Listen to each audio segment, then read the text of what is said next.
Adequate notice of this meeting has been provided by the annual notice of regularly scheduled meetings of the municipal council for the year 2024, which was published as a legal advertisement in the Herald News and the Record on January 5th, 2025.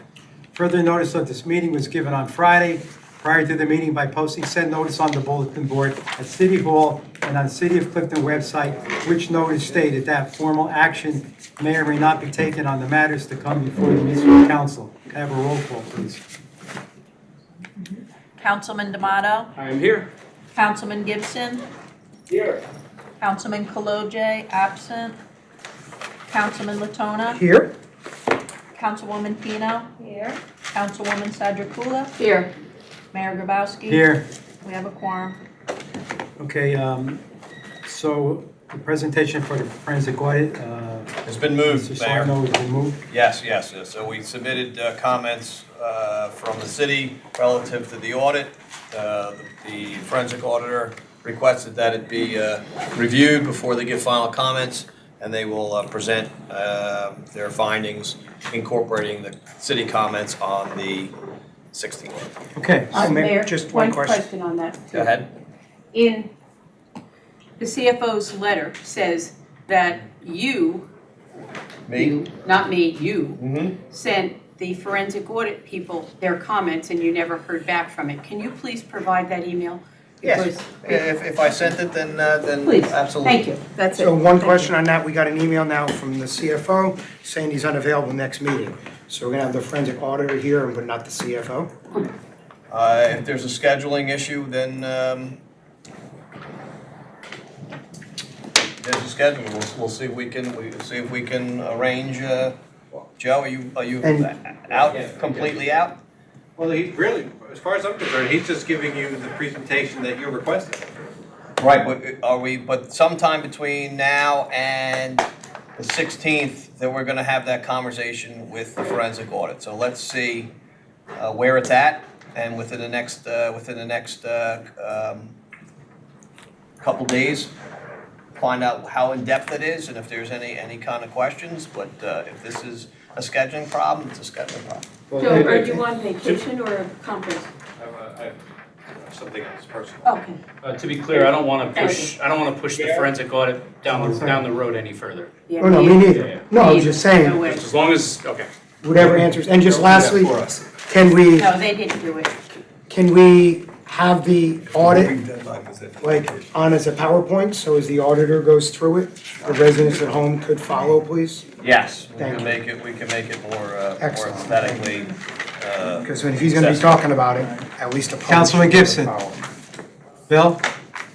Yeah, I was just thinking that, I know that Mr. Kunz is not gonna be here. I just wanna make sure that there's not questions that are gonna be asked that he may be able to answer. So we may have to work that out. Or have two sessions, Bill. We could have we could have the 16th, and then we could bring it back for a follow-up question or presentation. Okay. Okay. All right, let's get into it. Action items. Action item 1, authorization. Move it. Second. No objections. A2, 90 Kingsland Avenue. Move it.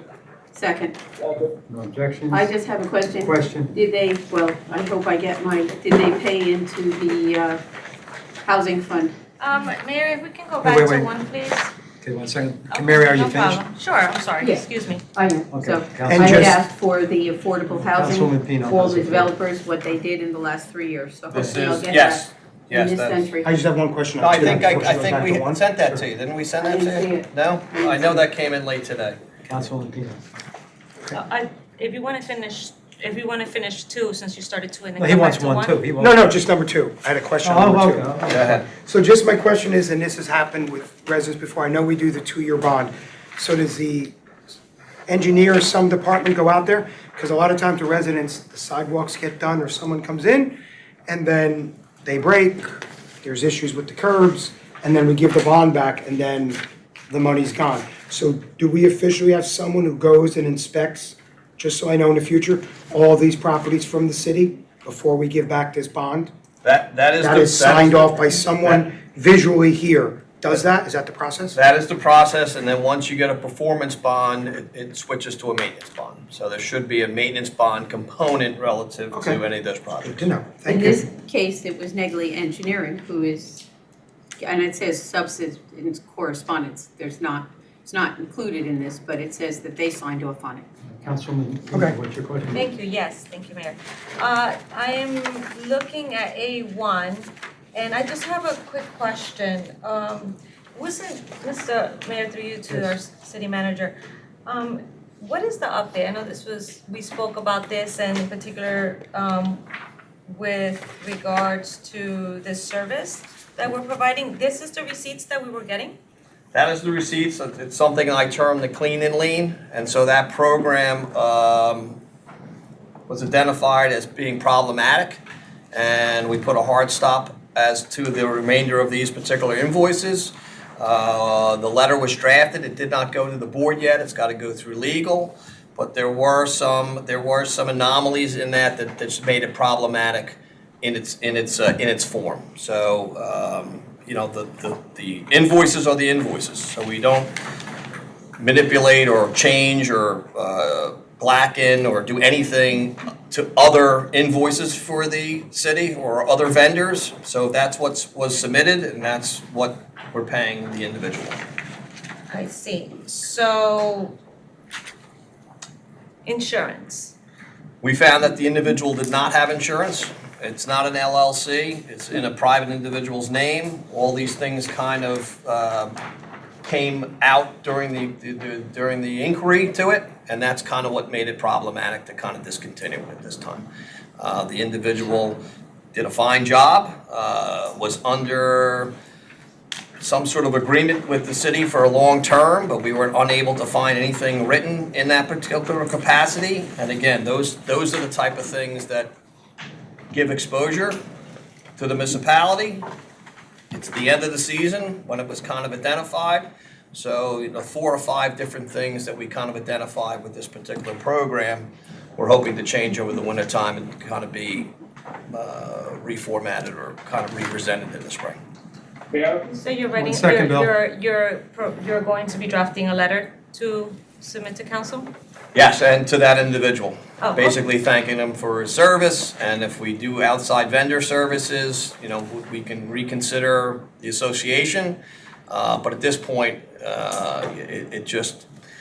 it's just too much. There was just too much exposure there for the city to kind of continue with what it was. All right, that's all I have. Okay. Councilman Gibson. yeah, hi, Mayor. Rosemary, were you the one that championed this? In what sense, Bill? In what sense did you bring it up? Were you the one that brought this to the forefront? To the forefront, well, thank you, yes. I actually spoke to the city manager and asked him. You asked him what?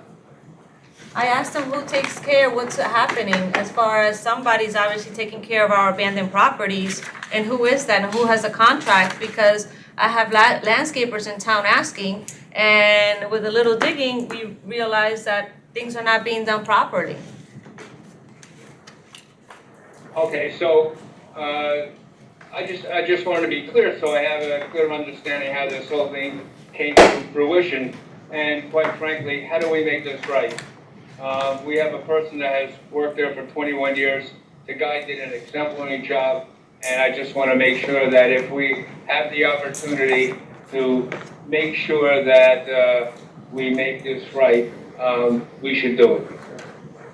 Well, I'll wait to see what your. Yeah, I think that's a good. I think what happens now is again some of these older programs, some of these some of my humor is where once there was a dirt road, now there's a 4-lane highway. I mean, at the end of the day, the gentleman did do a nice job for 20 plus years without a contract, without a bid, without insurance, without an LLC, without a fee structure, and these are the things that become exposure for the municipality, and it's my job to kind of insulate the city and the board and even this individual. I mean, there's no action going to be taken against him, but at the end of the day, if there's a place for an independent contractor, or is there a place for him on the staff to do these type of things for the summertime, Absolutely, I think we call upon his service to do them, but this particular program became problematic. Yes, Bill. I completely agree, and I think that since it was wrong, we have to make it right. And at the same time, that's exactly what I'm saying. If there's a way of making it right, then we have to make it right. But we have to cover the city. We have to make sure we cover the city. And just, Sorry. I had a question, Mr. DeMarzo, since you've looked into this and investigated it and found it, your stance on this is what it is, and I appreciate you looking out for us. But who would set it up in such an irresponsible way? I guess who's responsible for this? How did this happen? Because that's how you have to go back in your 20-year history, how it happened, and who was responsible. I don't believe legal or I were able to find any kind of documentation relative to the association. And that doesn't mean that the gentleman didn't do a good job or didn't do what he was supposed to do. It just means that no bid contracts can become very problematic, very a lot of exposure. I mean, these are problem issues. And again, going to what I said before, if there's a place, if you decide to go out for bid, such as you do with the towers, or you decide to do it in-house, you're going to need personnel to do this stuff. It was no fault of this gentleman for utilizing a program that was offered to him. Right. But how it happened, that goes way, he says that he was part of this program for close to 20 years. Well, my concern, as long as he's given the opportunity to comply and stay on, that's all that matters. Well, I think we should wait to see what the recommendation Yeah, is. of course, but I'm saying as long as he still has the opportunity. I think that's the point where we kind of bow down with grace. Okay.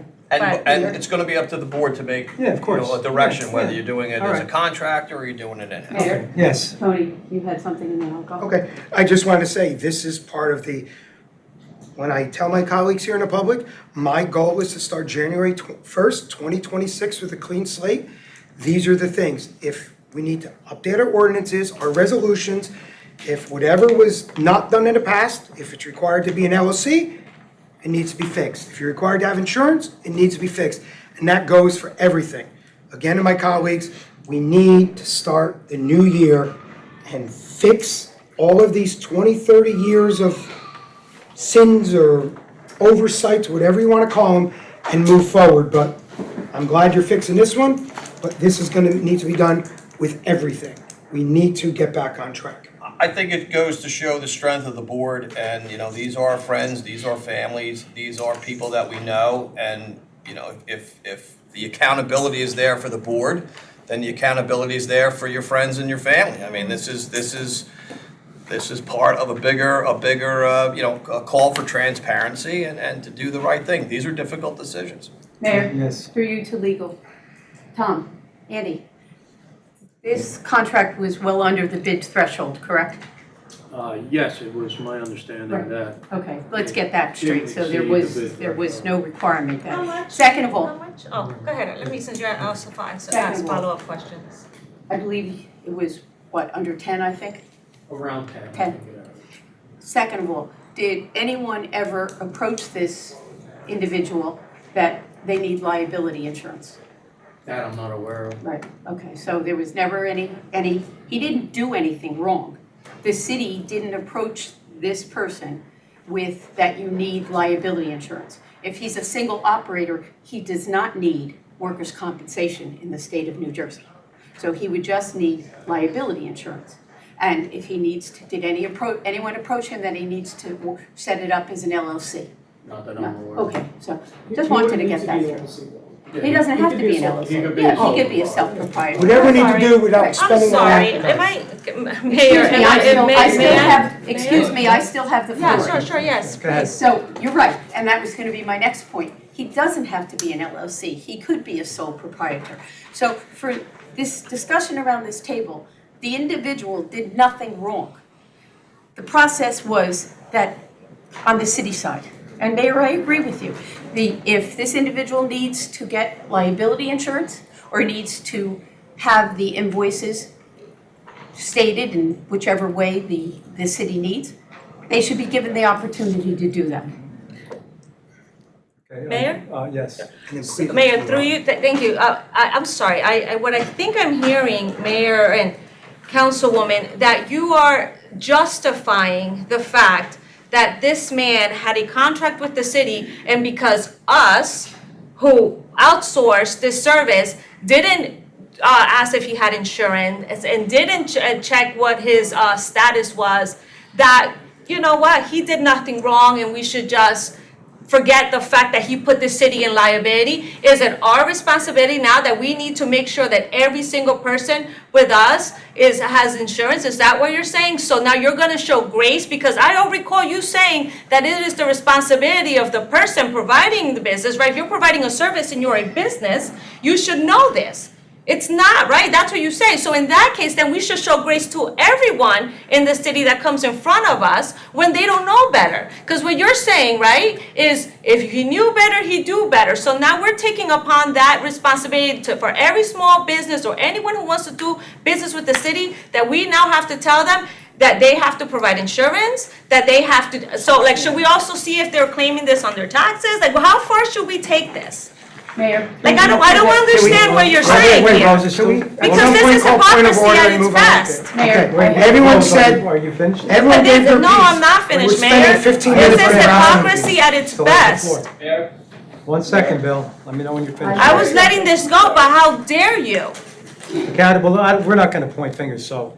Mayor? No, but Mayor, do you hear what I she said? understand, She I know, just but- literally, someone that our city manager just said, this is a sure liability to the city. This is this was something that was being done improper for 20 years. The councilwoman just sat here and justified those actions based that they didn't know.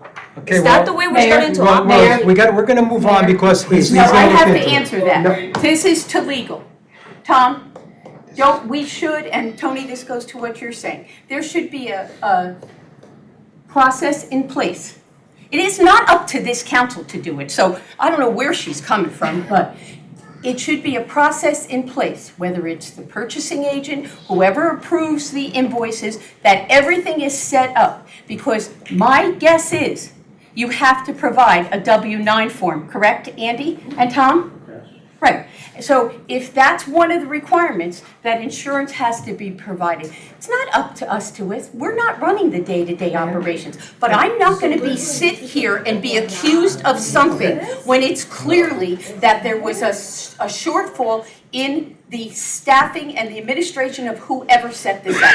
Who we know who it is, isn't. She's not attacking Chris for asking questions, not attacking Bill for asking questions, but she will be attacking me. So I am not going to sit here and. Mayor, point of order to move on, Yes. please. Listen, Take a vote if we have to, Right. please. We already went through action item 1. It's 7:48, No one disagreed. number 1. Mr. DeMario's looking to straighten this out and we're moving on. Action Thank item you. 3, 3rd Street sidewalk and curb improvements. Move it. Second. Yes, sir. Yeah, thank you, Mayor. So 3rd Street, we were talking about putting in some controls for speeding on that street, and we put in those candlesticks at several locations. I believe that was as a test for doing what was called the bump out. Yeah. So are the bid specs on this on 3rd Street going to include the construction of these bump outs? We're not going to continue to rely on candlesticks. Good question. Yes, because it needs. Personally, I don't like what's going on there and neither do the residents. But- It's dangerous. But that's my point. They should, if those Yes. candlesticks were put in there to see if squeezing traffic down into Makes one sense. lane stopped the speeding, and it would appear to have been successful. I don't know, I haven't seen a report full, I know it's not successful. But assuming that it is successful, I'm assuming that the bid specs are going to include putting bump outs where we had the temporary candlesticks. And that's all I'm asking for, is the assurance that the bid specs are gonna go out to do that. And if not, then what are we doing as a traffic calming measure on Third Street from Clifton Ave to Paget Ave? So that's the question. If that's your motion, I'll second it. not a Wait, motion, before it's you a make a question. motion for that, because the candlesticks are only on the portion of Clifton Avenue to the library. There's lots of speeding and lots of accidents on Third Street from, I can't think of the street after Hadley, any cross street that goes through. So if we're gonna do something, it has to be on all these streets, because you know there's been many accidents on Clifton Avenue to Highland Avenue, many, including Highland Avenue, which is a dangerous corner, right? I know, Joe, you're shaking your head, absolutely. So we just can't do part of something and not have the other. If this is, you gotta start a project somewhere, so if this is the first project and it No, works, but this is the whole Third Avenue. We're not gonna fix part of a problem No. and not do the The other. grant is only for Clifton Avenue to Paget Ave. Paget Ave, right. And we won't be able to do from Highland to Clifton Avenue because at the last budget meeting, we canceled $7 million worth of projects. So there's no money to do the other side of Third Avenue. I'm assuming, because of the way grants tend to work, we are putting in a grant for next year to finish Third Avenue, and then we would naturally make it match as a set. But I could be wrong. All right, so Mayor, If it does include the bump outs, take those candlesticks and move them to the other side of between Highland and Yeah, naturally. Clifton Avenue, Right. not throw them out. Mayor, through legal, what do we need to do to make sure and adjust this project to do the bump outs? So we can move on? We had a conversation with the police department, and we are waiting for that report. I got you, We have but not confirmed whether or not it's been successful. I call them pogo sticks, but yes, they are. Because, I mean, ultimately, we may have found out through the traffic study that it didn't work and that we're going to want to put in speed ramps instead. The mayor had inquired about it, we had. well, we can't hold on to the project, so how do we move forward? Can we do both at the same Yeah, we time? can do both. Can we approve the project Yes. We're unless just police approving comes bidding back? it, and all I'm Right. requesting is that the bid specs include traffic Yes. calming measures for that portion of the road that we have a grant I'll for. second that motion. Okay. Everyone agree? Great. Let's go. At A4, authorization to approve advertisement of roads, of notice of intent. Move it. Second. I have a question. Question. This is uplifting the vehicle for the new deputy, for a deputy chief tour commander, right? And it's $32,000, $32,555. The vehicle, this isn't the purchase of the vehicle, this is just outfitting, I'll call it outfitting the vehicle for a deputy chief. So we're gonna spend another, well, it says here total of $47,800 to lights, camera, action, whatever on this vehicle. Well, the governing body approved the vehicle I last year, understand that, but unfortunately, so- I'm not voting for another $48,000 for a vehicle for a deputy chief when we have a budget process. Objection noted. Any other objections on that one? Okay, A5, authorization to approve permission to advertise a request for proposal, financial advisory services. Move it. Second. Objections, A6. I have a question. How Question. long is the proposal, how long is it gonna be out there? I wanna make sure, I believe earlier this year, we did it at least 30 days. 30, was it 30 or 30 days, huh? 30? I thought it was 2 weeks, but 2 weeks, 30, I thought it was 2 Okay. weeks too. Whatever. Okay.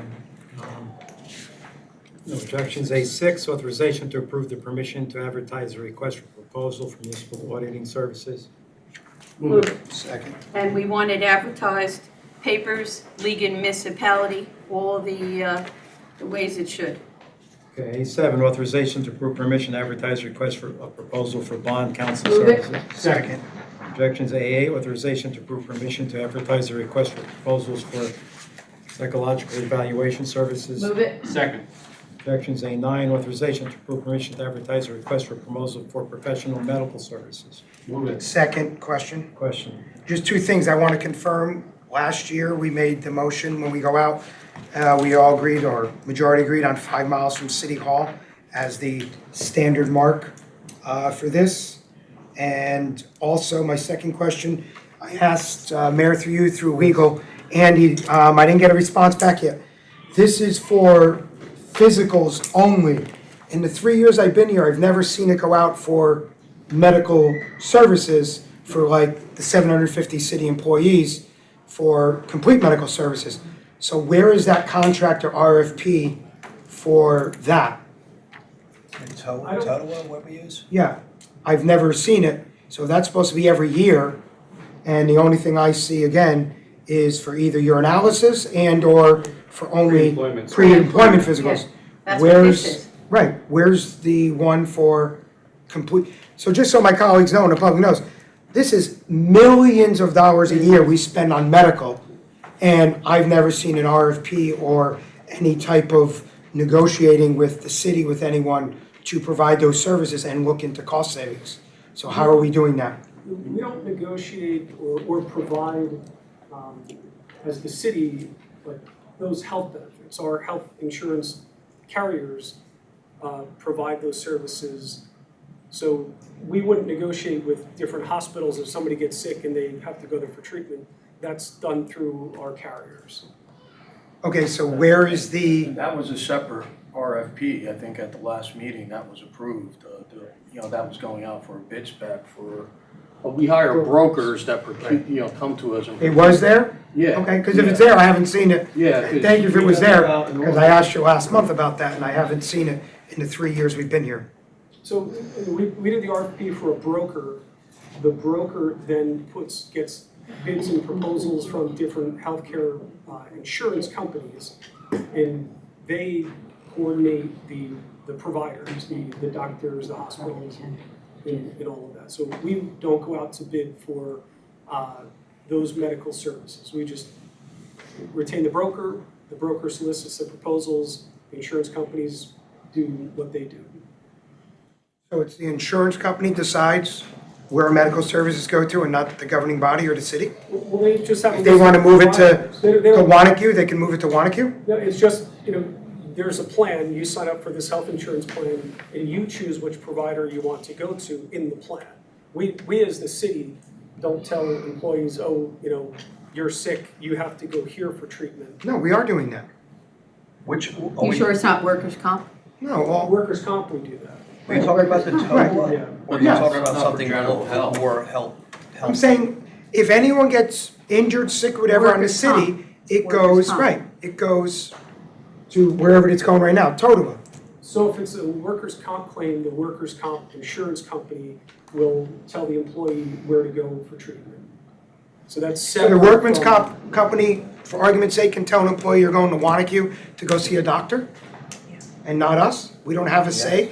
So if an employee gets a sprained ankle at work, we can tell them they're going to Wayne or The insurance Secaucus? carrier will tell them where to go for treatment. We don't, as a city, tell them that. Okay, well, all right. I'll find out. That's a Joe, good question, The sir. CFO, Mayor, Yes, the CFO has his hand up, you may have something. For workers' comp, right? If an employee gets injured, they go to the media center in Totowa to get checked out. The workers' comp people then deal with with Totowa and then say, because then it's a matter of whatever your injury is, right? So a sprained ankle is one thing, you need this, so the workers' comp, the first place they go is Totowa for And that's my question. physical. That's my question. I mean, we have all these state-of-the-art medical facilities in Clifton, but we're sending our employees, and I brought this up before, it's in the middle of winter, DPW slips and falls, Right. them and another DPW employee's gotta go drive them through a snowstorm to Totowa. And we That's do what I'm have- saying, when we have all these places in Clifton, so however that's gotta be looked at, That's a There good is an question. RFP with Totowa. We had it, we signed it with Totowa, not our insurance carrier. It was us that signed it with Totowa. That was for So- drug tests, wasn't it? it was only, again, Yeah, yes, it's- that's what I'm saying, it was either for only drug testing or Well, pre-employment can physicals. we make sure about that at Okay. the next meeting and find out Yeah. when that contract ends for, That's a good question. as the CFO was saying, if somebody gets hurt, that they go to Totowa, when does that contract end? okay, Thank you, Gary. all right. No thank you. problem. All right. A10, authorization for salary Well, adjustments. this is to be discussed in executive session, as per the CFO, it's right here, so. And We move it to executive session, please. been raised. Okay. A11, authorization to approve, to enter into an agreement with New Jersey Transit. Move it. Second. I do have some questions from legal. This was an agreement we entered in 1967, and nothing has been done, and nothing has been paid? I mean, where is the checks and balances? Well, it was a privately owned property back in, the adjoining properties was privately owned. The landowner at that time came to the city, wanted to develop the property, needed the sanitary sewer lines and water lines to service the property. The city entered into an agreement back in 1967 to allow that to happen, and then they never went through with the project. So now there's a new private landowner that owns the property, and they want to do the same thing. And they have to get permission of the state to do it. There has to be a permit and a license issued to the city for the state to allow that to happen. And part of that process is that they're going to agree to cover all the city's costs. Is this the property where they want to build New Jersey Transit, I think it's Color Road? Is that where this property is? Again, it doesn't say. Where is this property?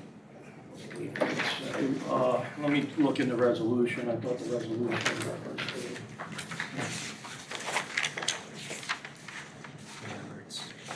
We can, Yeah, we, No, I need to go back. yeah, please. okay. A12, authorization to approve amended sewer connection fees ordinance. Move it. Second. Any objections? Just a question. Question? Can we go over, because it says that it's amended, can we go over what got amended on this? This is the sewer. That's the sewer connection. So originally when it was introduced, there was a fee just for, based on per unit, per bedroom. Then we added another fee based on the total square footage of the addition or building. So that was the change there. So then it's going to now cost more money to get this permit, correct? More than the way the ordinance was introduced. Introduced. The square footage fee will be in addition to the introduction language. So the same question from when we were originally discussing it, what changes have been made to protect the homeowner who's looking to put on a modest addition?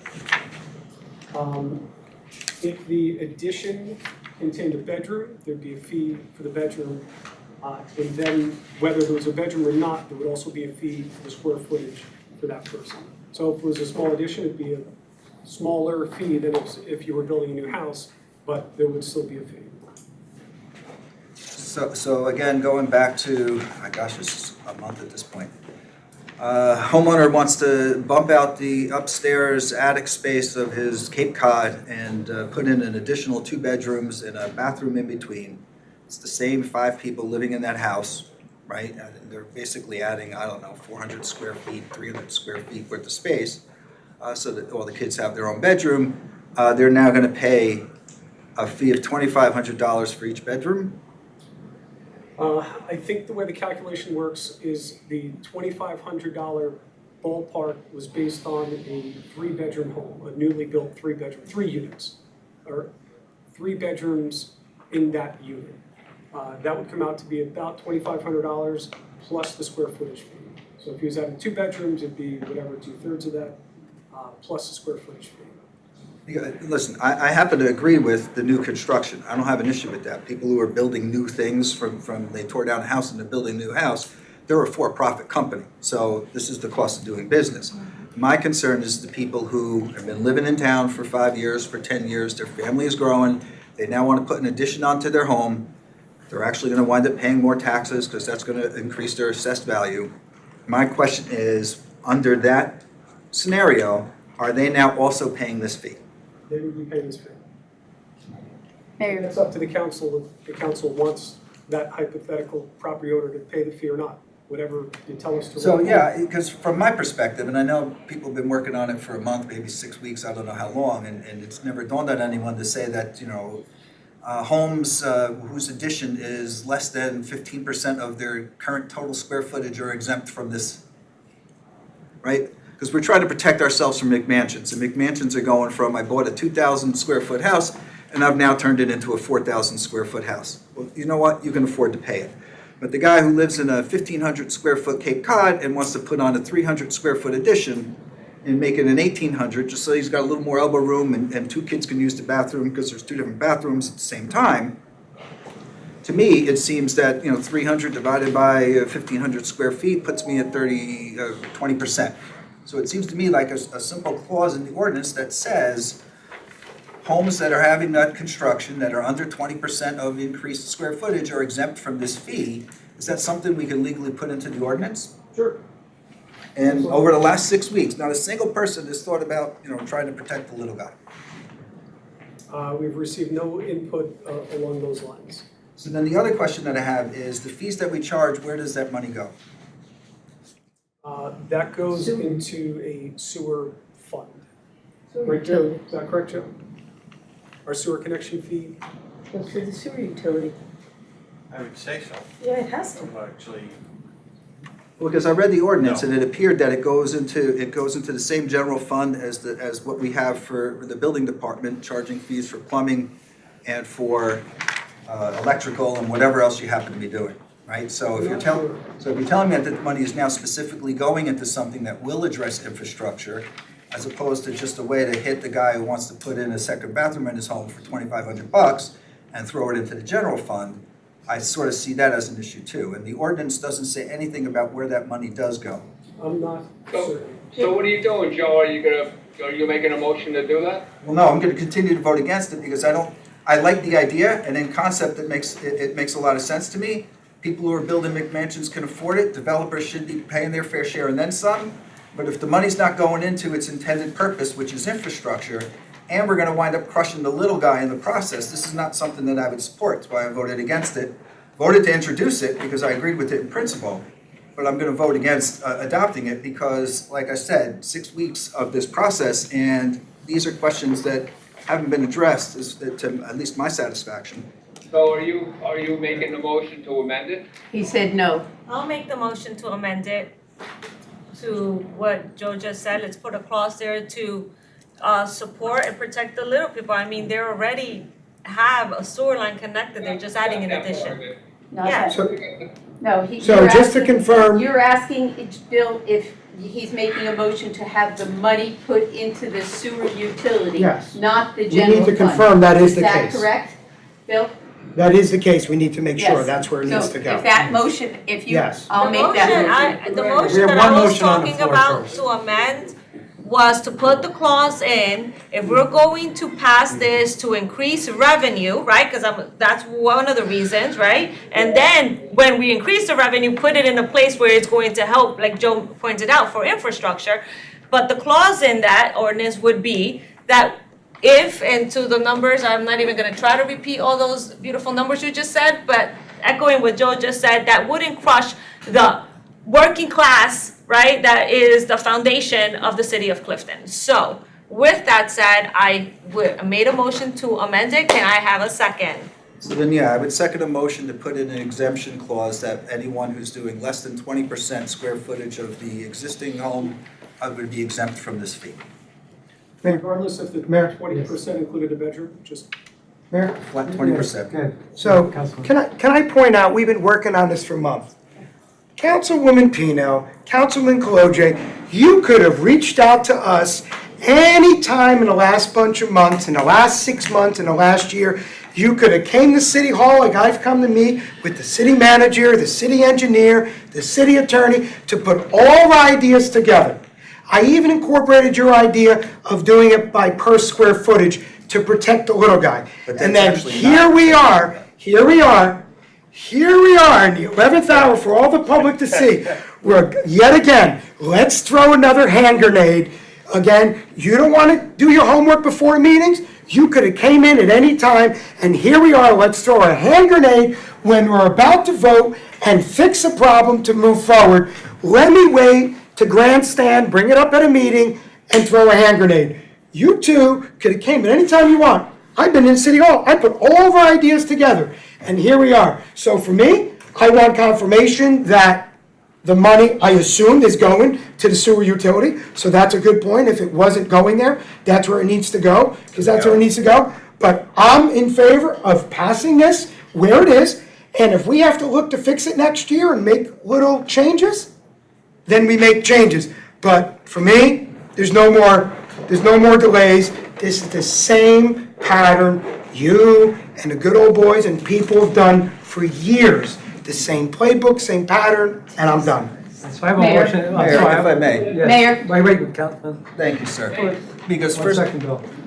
first of all, I wasn't invited to the subcommittee meeting or the private meeting, and no one around this table seems to give committee reports so that we know what's actually going on. I would be more than happy to share that input if someone had said a month ago, the committee met and this is the recommendation. So the idea that somehow we're stalling this because of a lack of communication is really an unfair characterization. Second of all, the change that has been made is actually now increasing the cost, not decreasing the cost, so it does absolutely nothing to protect the little guy. And so now we found out tonight, after 4 weeks, a month of work, that no one around this subcommittee thought, hey, how do we make sure we protect the little guy? We now have a solution for protecting the little guy. The idea that we're going to rush into this and adopt it tonight, and then we'll get around to fixing it for the little guy next year, is a little offensive to me, because it says that every single person that wants to do an improvement on their house is going to get nailed for this fee until we actually get around to changing it. So let's do it right once and get it done right once. We're doing it right once. This is If not you right. only add a couple hundred feet, the fee is much smaller. That is We not- took no, your record, yes? It is not. Okay. Can you repeat Well, that? again, if you guys you had all the time until you showed up today to raise those Mr. concerns. Otto, can you explain it to us again? There's a $2,500 fee, and now there's an No. additional fee based on square footage? No, No, the $2,500 fee was based, as you said, that wasn't set in stone, that's based on. that's the amount of a three-bedroom. new unit on a, whatever it was, 3-bedroom unit. That $2,500 fee is not $2,500 fee for someone who adds one room to their Okay, so maybe apartment. there was some misunderstanding. Of course. So now Last week, everyone remember? shouldn't you say, well, good thing we bought it, 20 right? minutes. Call the Listen, question. that- Call no, the 20 minutes. I think we need to. 20 minutes. Right. You asked questions Call the last week. question. I know we want to bum rush this through, but I think the attorney said something that's opposite that the good councilman said, and we need clarification on this. He's saying that the $2,500 fee, based on the way this ordinance is written, and I didn't read it the same way that Councilman Latone is reading it, that the $2,500 fee is not going to get charged to the small person. It's going to be the square footage that gets charged to the small person. But the way I read this ordinance, the way it has been prepared, because I've done my homework, it would appear that you're paying both $2,500 and an additional fee on top of that for the square footage you're putting on. And if I'm incorrect, I would appreciate the So to correction. my colleagues, this is first reading, and if we find out anything's correct, that's why government works with putting it on, first reading, second reading before passage. This is only first reading. So Mayor, can I we can read pass it? it tonight. Can I read it? The fee for each house, building, or in the case of a multi-unit building, each unit, residential or non-residential, shall be determined by calculating the average gallons per day, GPD flow, for such use in accordance with the regulations of the New Jersey Department of Environmental Protection and multiplying such number times $7.25 and adding $25. There shall also be a fee based on the square footage, which shall be .035 multiplied by the total square footage of the house, building, or unit. Such fees shall apply to new construction as well as any increase in the use for existing conditions. So let's stop the bull. Let's stop the bull. This is the way it's written. It doesn't Yes. say 20, excuse me, I gave you a chance to talk, now please let me. I'll correct you It later. doesn't, oh, of course you will correct me. Of course you will I'm saying, correct me. are we protect? This is ridiculous. It's May I ridiculous. say something? The way it's written, are we protecting the small guy that only has 2 bedrooms and a Yes, it's bathroom? based on what you're That's all I want to doing. know. I don't see it as a matter of protecting or not protecting. It's a fee A that's fee. charged to Right. anyone who's expanding their home, whether. No different than the way our building permits are set Well, up. I'm asking, is that Right, so person it's putting on done- 2 bedrooms and a bathroom, can he be charged It's- $2,500? Yes, they are. It's done. According to the way It's it's not. written right now, it's just Well, read I have it. 3 people just saying read yes it. and 2 people Look at saying it, no. it's based on the square footage. I Based look on the at it. square footage. Based on the square footage. It's based on the square footage and the NJDEP's usage. It's based on two things, It says, Councilwoman. I can read. Well, I can read. I That's just good. read it. We have to have- Because the current usage by the state is roughly 300 gallons per day. So if you take 300 gallons and multiply that by 7.25, you're gonna come up with roughly $2,200 per person. And in addition to that, however big the square footage is, we're gonna pop you for, what was it, 3 cents, 5 cents? It's a relatively small amount, but whatever it says in the ordinance. What's it say in the ordinance, Councilwoman? I just read it. I closed it. All we want to know is, But yes, it is a two-part. Move forward. Okay, call the question, Bill? I don't really need a roll No, call, I so want we're to gonna listen do to it what with they have to ordinances, say. no? 5 people are talking. I know, good, Billy. He wants to say one person at a time. Okay.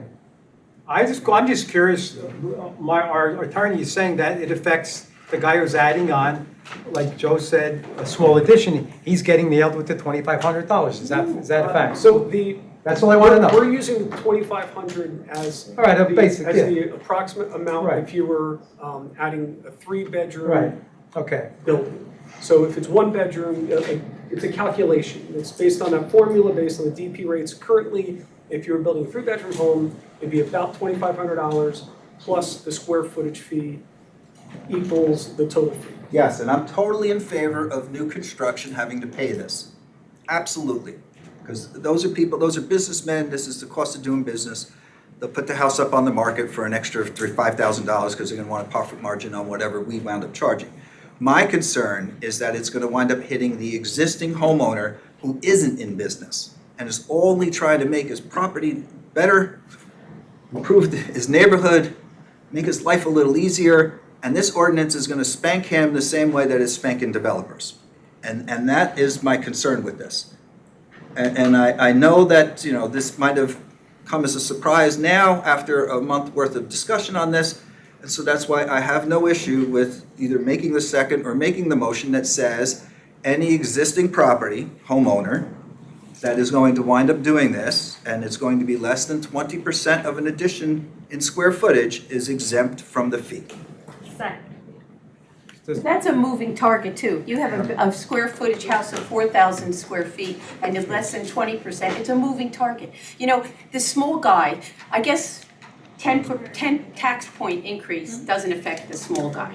But it's just, it's ridiculous. Well, People are we have putting a- additions on their house. We had It's, Rosemary's excuse me, I'm motion. talking. I know, I'm sorry, but I'm saying if, because it's wasting time, if we just add Rosemary's to it, then what's the problem? There is a problem. And we spent- There is a problem. Last meeting, I don't Councilman think it's Colojo right. spent more than 25 minutes filibustering this, asking the same repeated questions over and over, acting like he didn't know the answers, waited for today. All these questions, Well, what are you you could have called the disagreeing city engineer. Mayor, we have a motion and a What's on the second. floor? I tried to say call the question a We while have ago. Rosemary's motion on the floor With the second. with the second. So 20% is the exemption. 20% is the exception, so can I have a roll call on that? Councilman D'Amato? We need to be sensitive to the amount of time we spend on things, but I also appreciate the spirited debate on this. People have to pay taxes. They do not have to expand their home, and for that reason, I'm gonna vote no on this. We need the money. Councilman Gibson? Yes. Councilman Kalojay? Yes to the motion to put the exemption in. So is this, I'm sorry, yes means no, no means yes question? No, yes means you're This is approving yes to what the Rosemary amendment. proposed. Wait, you know what? Yeah, Can we okay. start, because I think there's some We're in confusion. the middle of rolling. What is the motion? I wanted to make sure yes wasn't What no, is the no means motion? yes. What is the motion? The What is the motion motion? is to amend the ordinance to put a clause in there that no more than 20% will, if a existing homeowner wants to expand their home, they will not pay that additional fee that we are intended to pay for a new construction, for new construction. Thank you. The Okay, so, percentage Joe can Was 20, speak but to. was established at all 20%. right, so where are we up to, Kathleen? Billy voted yes. Yes, Billy voted yes. Councilman D'Amato said no, Councilman Gibson said yes, Councilman Kalojay said yes, Councilman Latona? No, for the fact that this should have been brought up where we're gonna talk to the engineering department and everyone ahead of time to find out those numbers, if they work and how they work. Councilwoman Pino, Yes. Councilman Sedricula, This is a moving target, and I'm sick of talking about the little guy. 10 tax point increase doesn't affect the little guy. The answer is, excuse me. Have some couth, but I guess you don't have any. The answer is no. Mayor Yeah, I'm gonna Grabowski, vote yes, because I want to, 20% is not a big thing, but I'm in favor of course, increasing the, 4 yes, 3 no. Motion carried. Mayor, while we're on that, can we just clarify, I think everybody's in agreement, making sure that this money goes into the sewer utility? Yes, yes, All right, yes. we will spell that out in the ordinance, so that Please. there's no confusion. thank you. And if we could, Mayor, if we're So- done with this one, we go back to A. No, if we could just finish on that, so it's going to the sewer, I'm sorry, it's city business. Will it be going to the sewer capital fund or the sewer operating fund? Joe? I would imagine it's an operating expense, or go to sewer operating. Probably as a miscellaneous revenue, because you don't know what you're gonna take in, which eventually would go into fund balance, which you could then use to do for sewer capital projects. So again, what we're talking about is amending this ordinance in such a fashion that it doesn't guarantee that the money goes to infrastructure. Not you watch. Right. And that's my other problem with this ordinance. He said that it can be used, so, thank you, Joe.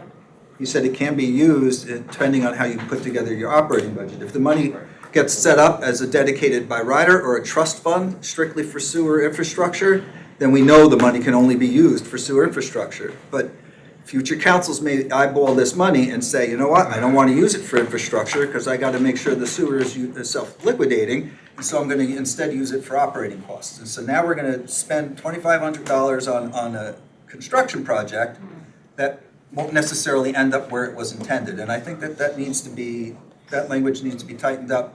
It would seem to me that it would need to be dedicated to the sewer capital fund, not the sewer Mayor, operating for fund. you to legal or to CFO. Right now, sewer fees goes to the operating, correct?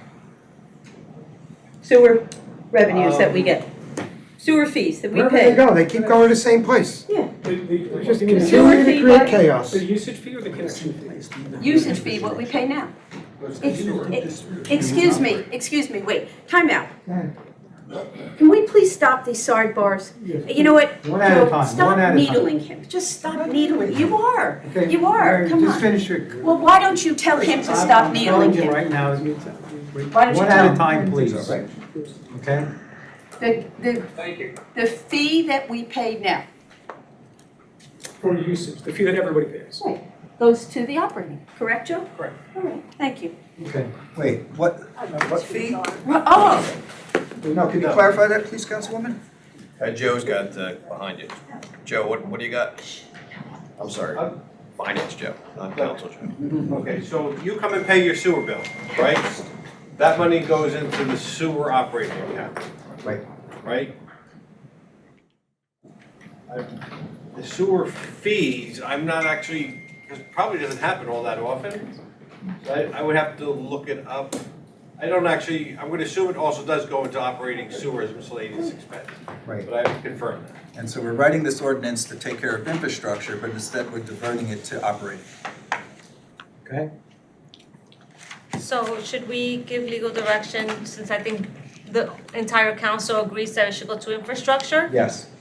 no, I don't, we have to have a roll call. First of all, we don't know where it happens before. He just said he doesn't know. Here we are winging it again.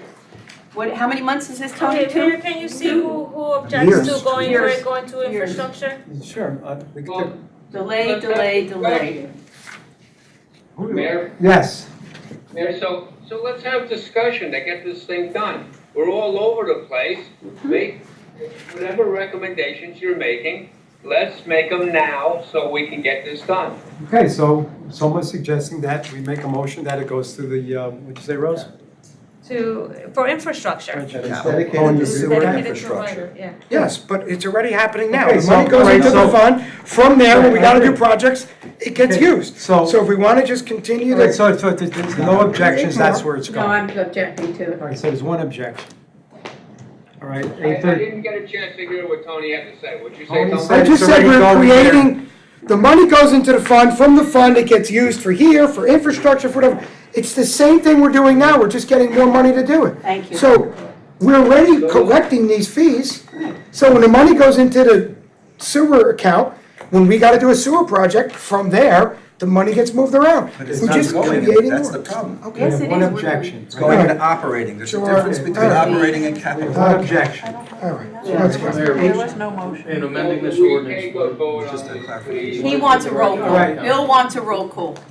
infrastructure goes into the. Wait, To dedicate. Bill wants a roll call. Is that where you, is that Yes. what the consensus is of the group? Is No, that I don't, where- who knows? Yes, Councilman Gibson, this consensus of the group is if this was being created in order to help us with our infrastructure needs, that the money should be dedicated to infrastructure and not operating. And so if we need to clarify that as direction for legal, I'll make the motion that the sewer fee that's being charged goes to a dedicated fund to ensure that it is used for infrastructure costs and not operating costs. Okay, so any objections other than Councilwoman Sedgwick? Any discussion with that, Rick? You want, Second. everybody's okay with What? it except for Councilwoman Sedgwick. Because the idea of this was that everyone pays their fair share. So Tony, as you said, 101 times, I feel like we're talking about 101 Dalmatians here, that they're not paying their fair share. And if we could reduce the amount that residents have to pay for the sewer, the bill from Passaic Valley Sewage keeps going up. And these big infrastructure, people that add square footage, and it does take into account. The way you're doing it now will not help the little guy that we're supposed to be protecting, right, Tony? Yeah, that's a good Isn't what point. you said? We're not protecting the little guy because the fee excuse Well, me. that's a good point. Excuse me. That is a good Excuse point. me. We've Can I- already all agreed. Am I talking here or am I talking to? But Councilwoman, we've Well, I'm not had done. consensus, so we have, Excuse me, I was in the middle of. but are you is it, are Excuse you gonna me. change anyone else's mind? Yeah, actually, she changed my mind. Okay, then because It's that's a not good point. helping the little That guy. money was supposed to be. It's not helping I'm the not saying little whatever guy you did and the to fee infrastructure. structure. That's what it was supposed to do. So that this way, the Black Great Princes, chaos. the 1,100 apartments, excuse me, but Councilwoman, there's a motion on the but it- floor, we're in the middle of a He asked vote. for discussion. I understand, but. He asked for we discussion. were already Bill, in it's the. not helping the little guy, because we'll still pay the brunt of when the sewer fee from Passaic Valley sewage goes up. Doing it the way into just capital will not help the residents. The little guy that we're supposed to be All right, we're in the protecting. middle of a roll call, so, Mayor, through you, yes. is there any other discussion, anybody else? I definitely want to hear what they have to say. Well, if I can, Mayor. That was quiet. No, so Councilman, basically we're saying that, because I'm hearing two different things. I'm hearing that the originators of this, I'm hearing that the originators of this proposal are designing it so that we don't have developers abusing our infrastructure where we then have to pick up the cost of the fact that they're now overusing our infrastructure. So that was my understanding of what this was originally created. Now I'm hearing tonight that that's not really its intention. Its intention is to try and offset the cost of the operating expenses on the sewer fee itself. And it would seem to me that, if we had, I know at one point during our conversation, we said this may occur like 3 or 4 times a year. So we're gonna wind up collecting, roughly $10,000, which is gonna somehow magically lower the sewer fee in a $12 million budget. So, it seems to me that if we're doing this because it's an infrastructure need, that makes perfect sense to me. If we're doing this because, we're gonna somehow be able to lower your sewer bill by, I don't know, $10,000 in a $12 million budget is probably not gonna even move it a penny, but. Boy, so you're wasting a whole lot of time then on something that ain't gonna matter. Excuse me. Hand grenades, just keep throwing them. So I'm sorry, Councilman, I would continue, but apparently we've exhausted our time. Yeah. All right, so where are we in this roll call? We had a motion on the floor to put that money to a dedicated fund for the sewer infrastructure, not operating costs. Can I ask a question? Councilman Kalojay, Councilwoman Keno. Okay, so now we have a roll. If it goes into an operating fund rather than capital, Right. we can still spend it on infrastructure, correct? Yes. Like we're doing He now. just I'm said ready to that. vote. He just Okay, said that. Well, let's No, go. but I need to clarify that, because if it goes into something that can only be used for infrastructure, then it can't be spent anywhere else. I got you. If it goes into operating and we have an infrastructure need, we may very well say, well, you know what, we're not gonna worry about that for the infrastructure, we're gonna spend it someplace else. So to me, the idea that you're gonna dedicate it for the intention that it is meant, similar to an open space tax, can only be used for open space purposes, is the clarification. Because I think if we leave it to this current council, and based on the last 3 budgets we put together, or a future council, you may very well see this as just a cash grab to try and offset operating costs. The infrastructure is still going to suffer. Okay, so we're in the middle of a roll call, so here we go. Let's go. Councilman D'Amato? Yeah, I want to spend it on infrastructure, but I don't want to lock in future councils. You never know what's going to happen, so I'm going to vote no. Councilman Gibson? No. Councilman Kalojay? We sold it as an infrastructure fix, and we're setting it up as something that it is not. So I'm going to vote to put it as dedicated to infrastructure. Councilman Latona? No, Councilwoman Pino? Yes. Councilwoman Sadrikula? Absolutely not. Mayor Gabowski? Yes, towards infrastructure. 3 yes, 4 no. Motion failed. Okay, 813, authorization It's to... 7:30, oh, didn't even get to action We had items. some- and we had none. We just have 2 more. I Can don't we know. just do that? Yeah, can we do it really quickly? Yeah, there. Can do it. Yeah, We thought about the last one. It's the last. Filibuster hand grenade over here. Authorization to approve an ordinance for landscape or vegetation waste disposal fees. Move it.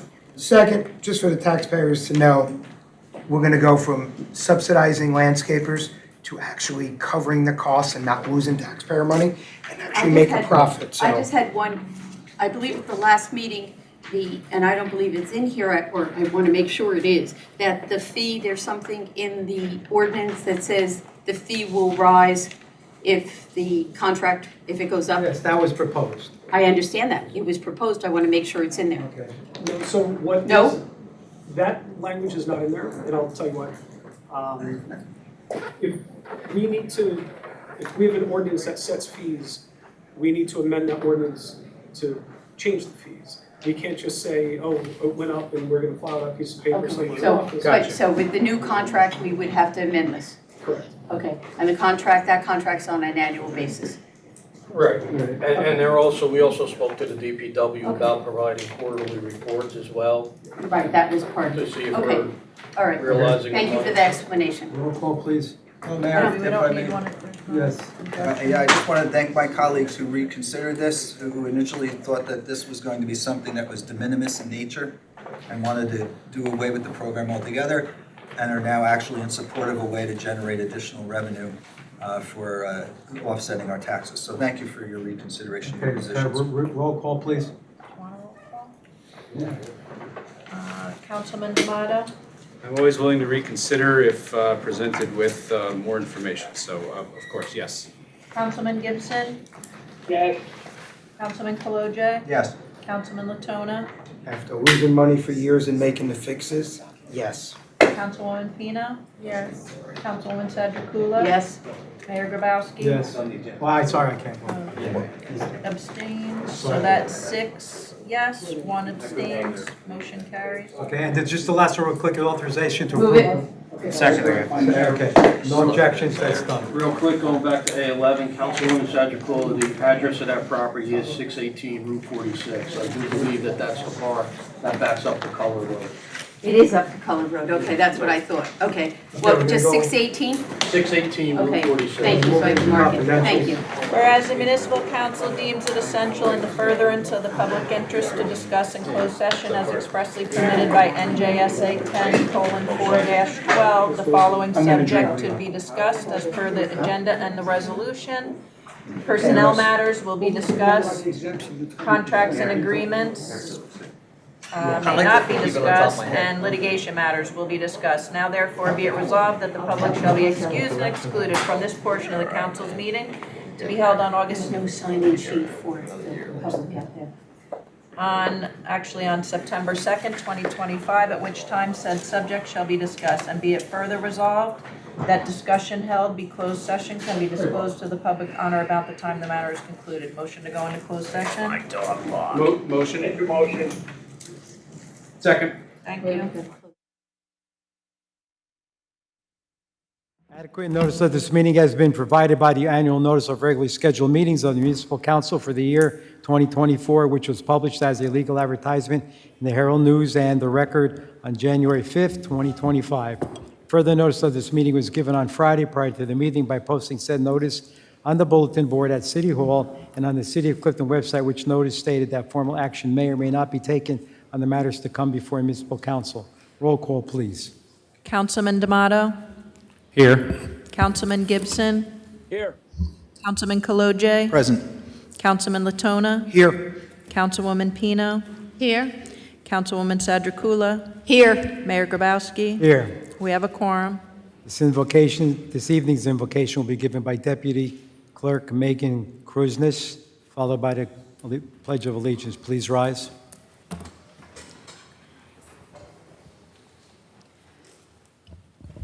We seek blessings on the tasks before us. Bless our efforts with clear insight, our deliberations with wisdom, our work with clarity and accuracy, and our decisions with impartiality. Pledge allegiance to the flag of the United States of America, America, and to the republic for which it stands, one nation, under God, indivisible, with liberty and justice for all.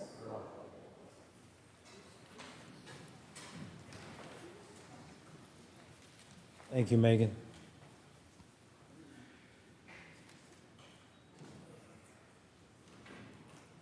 We have a public hearing on the Clifton Public Housing Agency 2026 Annual Plan. Does anyone wish to be heard on this? Mayor, if no one wishes to be heard, I move the public hearing be closed. Second. Okay, and secondly, we have a presentation, a proclamation for 2025 Disability Voting Rights Week, September 8th through 12th, 2025. Tony, you going to present that? Unless you want to do it here, I'll do it. You can do it, Tony. Presented by Councilman Latona.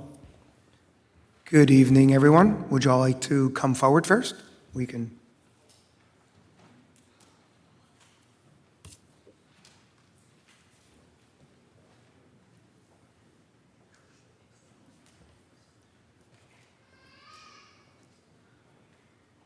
Thank you, Mayor, for allowing me to do this proclamation. So this proclamation is 2025 Disability Voting Rights Act is the week of September 8th through 12th, 2025. Whereas over 70 million people with disabilities live in every community across the United States, comprising nearly 1/4 of the nation's population. Whereas more than 40 million eligible voters in the United States are people with disabilities, representing close to 1/6 the total electorate. Whereas the disability community has a vital stake in local, state, and national politics decision-making that directly affect our daily lives. Whereas accessible voting is essential to ensure that these policies reflect the needs, experiences, and priorities of people with disabilities. Whereas voting is one way for the disability community to have a say in the people and policies that impact our communities. Whereas Rev Up, which stands for register, educate, vote, use your power, is a national nonpartisan effort to build civic engagement in the disability community and improve election accessibility. Whereas the Rev Up movement was created by grassroots disability activists and is driven by the power of the local leaders and the belief that meaningful change starts at the community level. Whereas the members of the cross-disability community and organizing the 8th Annual Disability Voting Rights Week from September 8th through 12th, 2025, with activities and events taking place across the country. Now therefore be resolved that the City of Clifton and the County of Passaic and the State of New Jersey affirms in support for the growing leadership and civic participation of the disabilities community.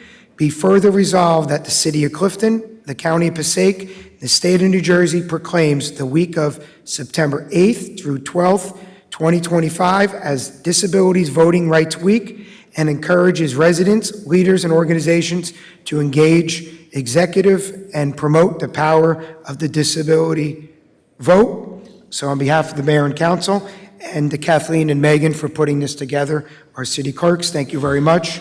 We present you this proclamation, the Disabilities Committee.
Approval of the minutes, please.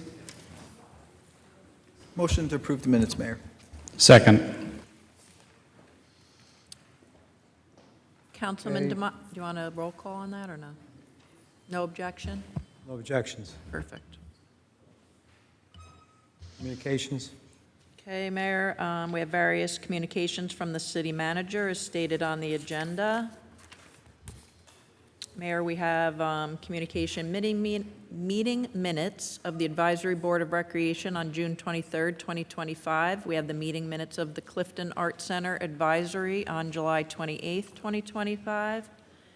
And we have the ordinances, second reading.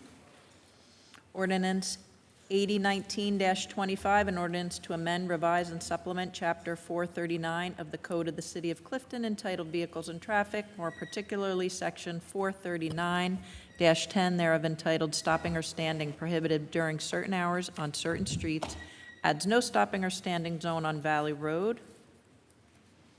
A public hearing will be held on this ordinance. Does anyone wish to be heard? Mayor, if no one wishes to be heard, I move the public portion be closed. Second. Roll call. Councilman D'Amato? Yes. Councilman Gibson? Yes. Councilman Kalojay? Yes. Councilman Latona?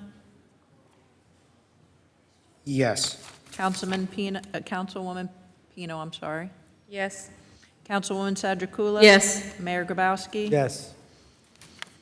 Ordinance 8021-25, an ordinance to amend, revise, and supplement Chapter 189 of the Code of the City of Clifton entitled Canvassing and Soliciting, more particularly Section 189-3 entitled Fees. Public hearing will be held on this ordinance. Does anyone wish to be heard? Mayor, if no one wish, We have someone. oh, sorry. You're going to ruin my evening? Okay. Sorry. Gary Perino, Clifton. Mayor, I'd just like to know what the city of Clifton is doing with this ordinance regarding solicitors. I have the sign in front of my house, and I've had people, contractors, and phone people and cable people knocking on my door despite that. What is actually, I'd like an explanation what is actually being done on this. Is the fee different for someone that knocks on my door that has a no solicitation sign from the city of Clifton, different from someone that doesn't have a non-solicitation sign? Could someone please answer that question? He'll answer.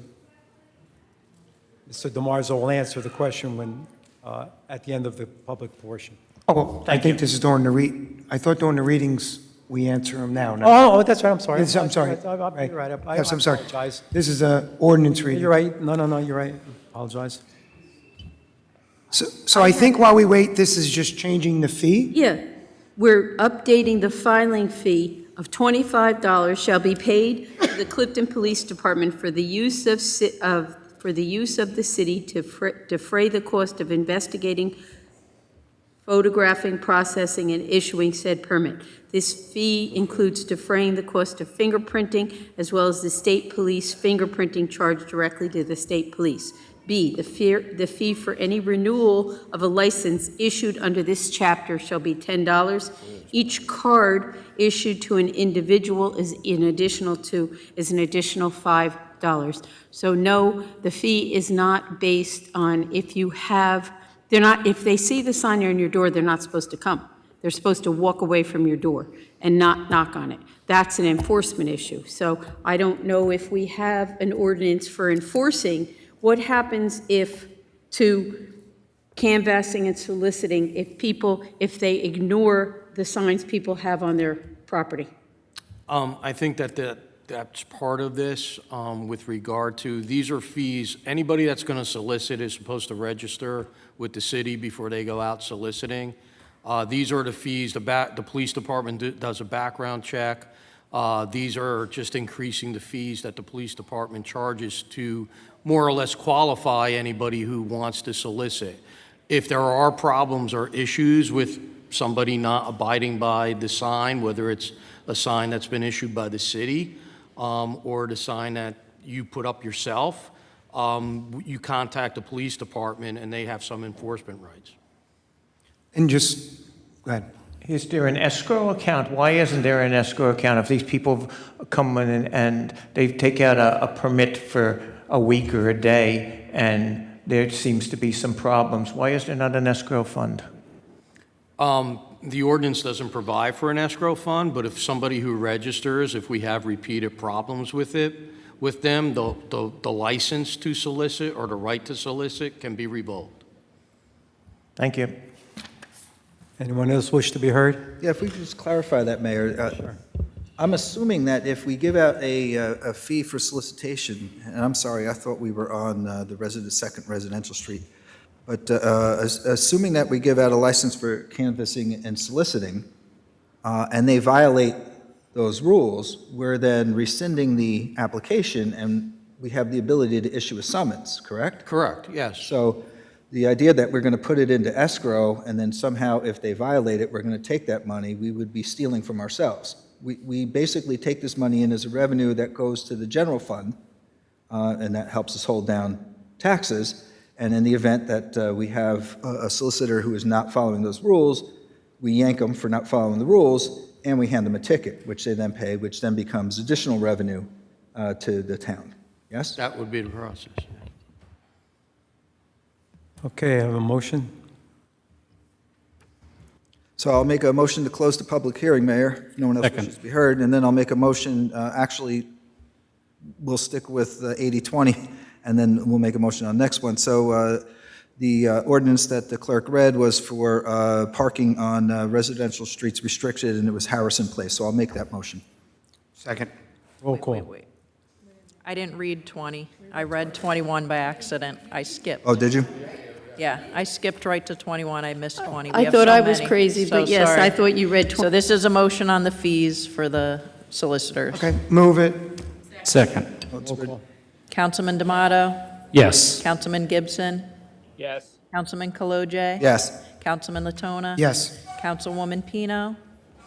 Yes. Councilwoman Sadrikula? Yes. Mayor Grabowski? Yes. 7 yes, 0 no. Okay, we're going to go back to 80-20-25, an ordinance to amend, revise, and supplement Chapter 349 of the Code of the City of Clifton entitled Permit Parking on Residential Streets and Municipal Lots, Article 1, entitled Residential Streets, more particularly Section 349-2 thereof entitled Restricted Streets for Harrison Place. A public hearing will be held on this ordinance. Does anyone wish to be heard? Mayor, if no one wishes to be heard, public portion closed and adopted on final. Second. Roll call.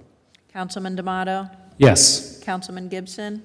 Yes. Councilman Kaloje? Yes. Councilman Latona? Yes. Councilwoman Pino?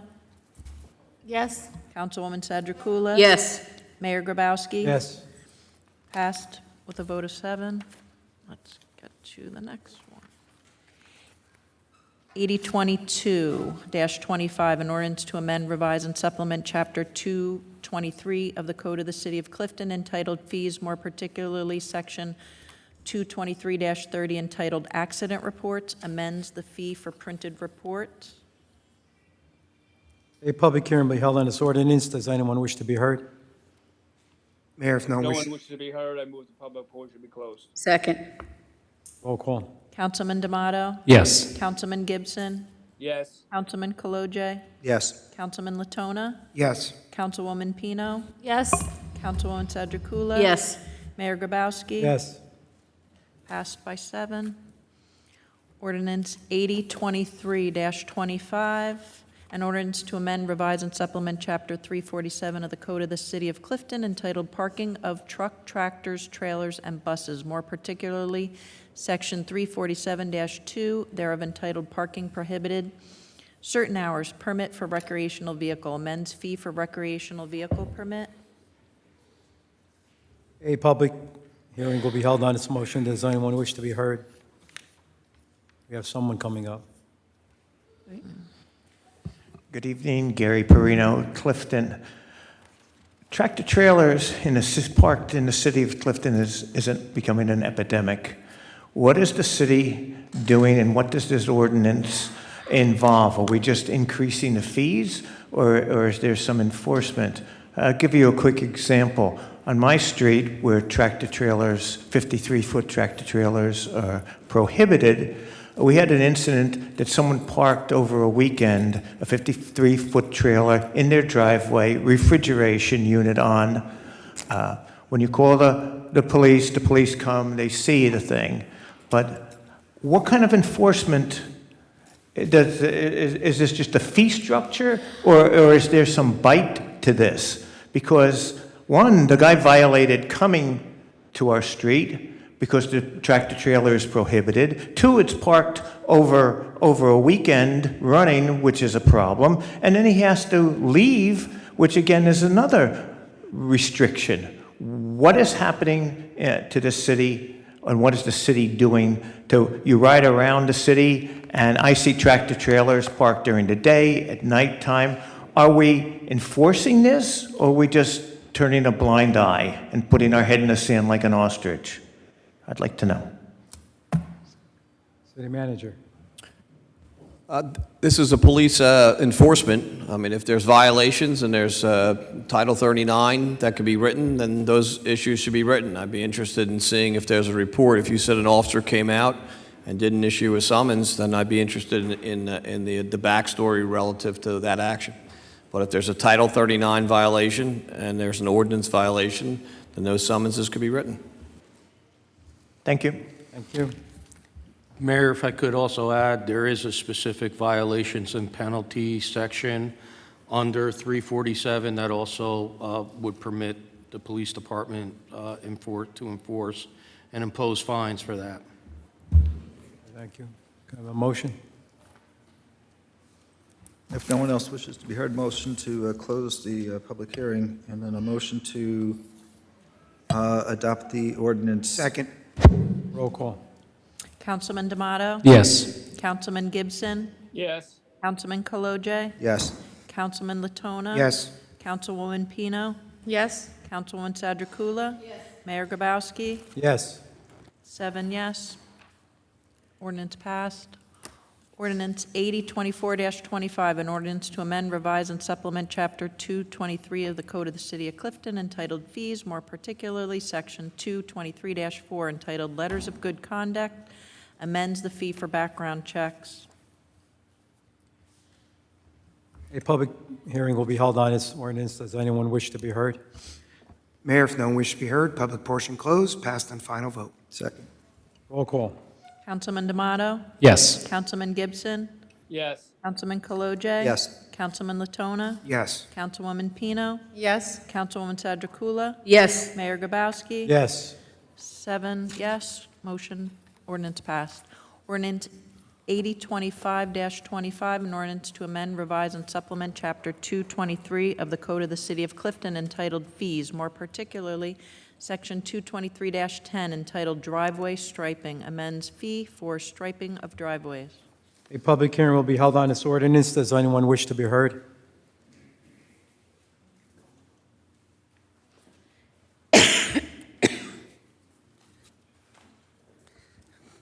Hi, Donna Popowich, Dalewood Road, Mayor of Donnerville. I had this driveway striping done. There's an 18-month to 2-year wait, so I don't think we should have to pay until it's actually ready to be done. I paid, and then I waited, and I swear the only reason mine got done was because I began calling daily, because you know me.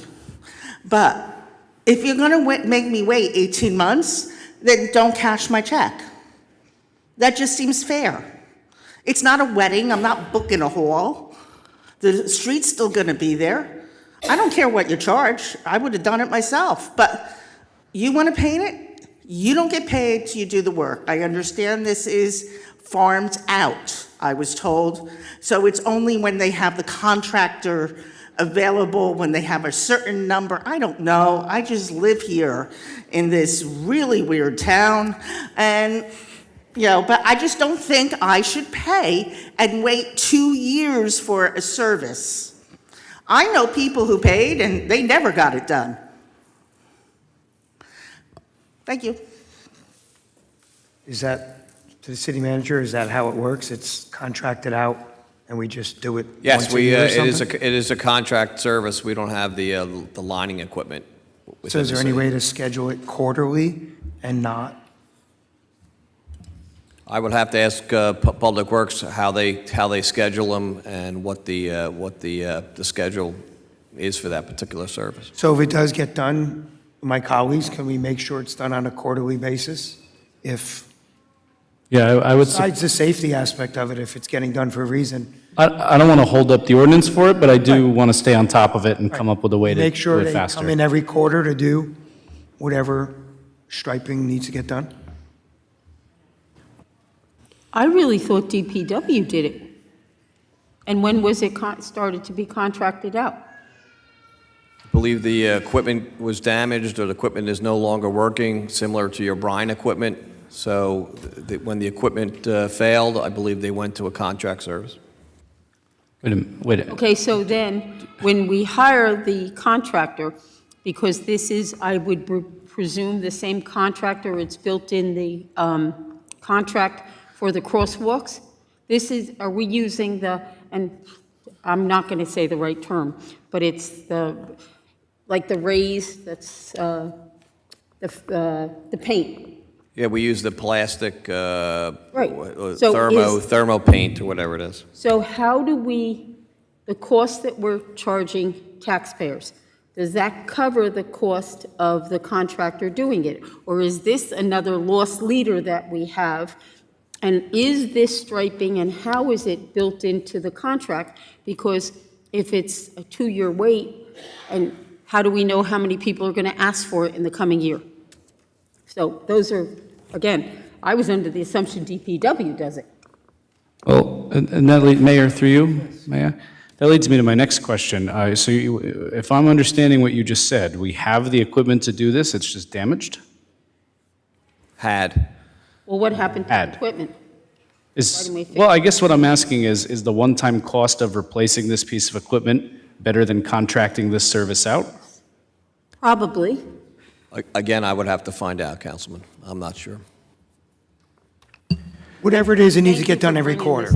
However it gets figured out, can we just agree that every quarter gets done? Can I have a motion to I close love the public government. session? A motion to close public session, Mayor. Second. Need a motion to approve this? Councilman D'Amato? Yes. Councilman Gibson? Yes. Councilman Kalojay? Yes. Councilman Latona? Yes. Councilwoman Pino? Yes. Councilwoman Sadrikula? Yes. Mayor Grabowski? Yes. I don't know if we had a second or, did we have a motion and a second? We did? Yeah. Okay. Ordinance 8026-25, an ordinance to amend, revise, and supplement Chapter 349 of the Code of the City of Clifton entitled Permit Parking on Residential Streets and Municipal Lots. More particularly, Section 349-7 thereof entitled Application for Permit Fee, Term of Permits, amends temporary permit parking fee. A public hearing will be held on this ordinance. Does anyone wish to be heard? Mayor, if no one wishes to be heard, public portion closed and passed on second affirmative vote. Second. Roll call. Councilman D'Amato? Yes. Councilman Gibson? Yes. Councilman Kalojay? No.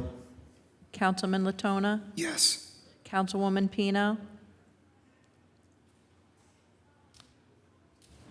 Yes. Councilwoman Sadrikula? Yes. Mayor Gabowski? Yes. 6 yes, 1 no. Ordinance passed. Ordinance 8027-25, an ordinance to amend, revise, and supplement Chapter 133 of the Code of the City of Clifton entitled Alarm Devices, more particularly Section 133-6, entitled Registration Fees, Penalties for Failure to Register, revises minimum fine. A public hearing will be held on this ordinance. Does anyone wish to be heard? Mayor, if no one wishes to be heard, public portion closed, passed on second vote. Second. Roll call. Councilman D'Amato? Yes. Councilman Gibson?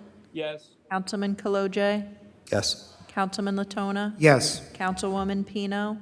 Yes. Councilwoman Sadrikula? Yes. Mayor Gabowski? Yes. 7 yes. Ordinance passed.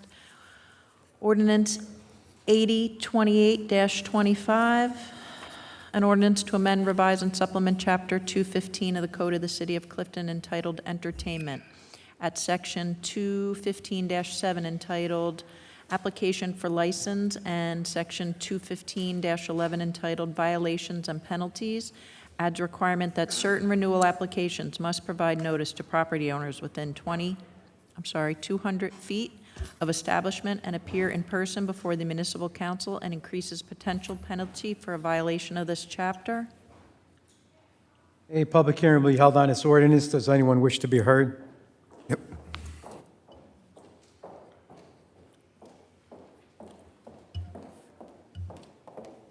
Judy Bassford, Clifton. When you guys send out a certified letter, you're supposed to get a green card back saying that the entertainment or the application was, being noticed. There was a case in point that happened to people on my block with a variance that it never went out to the residents. So you need to really look into the procedure of how these are working, because it's not working. The gentleman that had the application said that he noticed all of us by certified mail. It never happened. And previously, not you, previously I was told to let it go, get over it. You guys have to shore up your processes. Something's not working. So if you're gonna have entertainment people that are going to notice people, because it's their obligation, I believe, to notice people and send out those things, it can be skewed. I just want to leave that with you. Thank you. Mayor, through you to the legal. First, thank you, Judy, for coming up and saying that. If an applicant is represented by counsel, I think part of the requirement for the entertainment license, like at the zoning board, is they need to complete an affidavit of service and list the first I believe they need to get the property owner's list from the city. The way, if you were going in front of the zoning board, I believe we charge $10 for that, because they need to prove which property owners within 200 feet. So if we don't require the affidavit of service, which is a legal document, and if they do lie on that, there are consequences. If they're not represented by counsel, but also regardless of the affidavit of service, they're supposed to show you the there's a number. When you do the certified mail, you fill out the green card and there's a white piece of paper, then you have to put that number, you pull it off and you put that number on the card. They should have to provide each one of the green cards to match the list that they've gotten from the city within the property owners of 200 feet. So thank you for bringing that up. If that is not part of our ordinance, it needs to be corrected. I think you just precisely described the way we do it. That's handled by our clerk's office. We do all those things. We get the certified green card receipts back. We match them up with everybody that was on that 200-foot list. We make sure that we have a receipt for each resident that falls within that 200 feet. That's kept by the clerk's office. They also provide a certification of service. And if they don't, we don't put it on the agenda. It doesn't even get to you. So those are all prerequisites. I can't speak for what the boards do in terms of serving their notices, but that's something that the clerk's department is very diligent about. And if all those requirements are not met, the application will get pushed and they would have to go through a whole new renotice process. Thank you. So it sounds like we actually have a checklist for this. Yes. Unlike some other things we need to fix. I don't know. So we have a checklist, but she's saying so. However, No, I mean. something's being missed, because it sounds like we have the checklist, but Judy's saying. You're talking about a variance, zoning. which would have been Got from it. one of the boards. I don't know the procedure that they follow, but I know the So procedure. can we give our checklist to the zoning board? Problem solved. I mean, I know that They that's. should know it. That's the Right, procedure. Nick? You've sat on the zoning board for years. They should know it. That's what their attorney's job is. They should know it. And the application should not be deemed complete unless the certification of service has been completed and the cards. So that's an internal process. And you know what? Shame on our board and shame on anyone who deemed an application complete that this wasn't provided. Our clerk's Motion. office is following that process for the entertainment license. Motion to close the public? Motion to close. Mayor, if no one else wishes to be heard, public portion closed and passed in second vote. Second.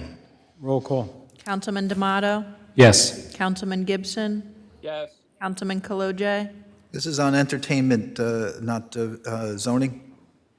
Thank you. Yes. Councilman Latona? Yes. Councilwoman Pino? Yes. Councilwoman Sadrikula? Yes. Mayor Grabowski? Yes. That's 7 yes, 0 no. Mayor, I'm going to go on to the First first reading. readings. We have ordinance 8029-25, an ordinance to amend, revise, and supplement Chapter 273 of the Code of the City of Clifton entitled Housing Standards, more particularly Section 273-25 thereof entitled Emergency Orders, amends the administrative fee. Moving on first. Second. Roll call. Councilman D'Amato? Yes. Councilman Gibson? Yes. Councilman Kalojay? Yes. Councilman Latona? Yes. Councilwoman Pino? Yes. Councilwoman Sadrikula? Yes. Mayor Grabowski? Yes. 7 yes, 0 no. Ordinance 8030-25, an ordinance to amend, revise, and supplement Chapter 375 of the Code of the City of Clifton entitled Sewer Connection Fee, increases the connection fee. Mayor, through you to legal. Since, once again, this was amended.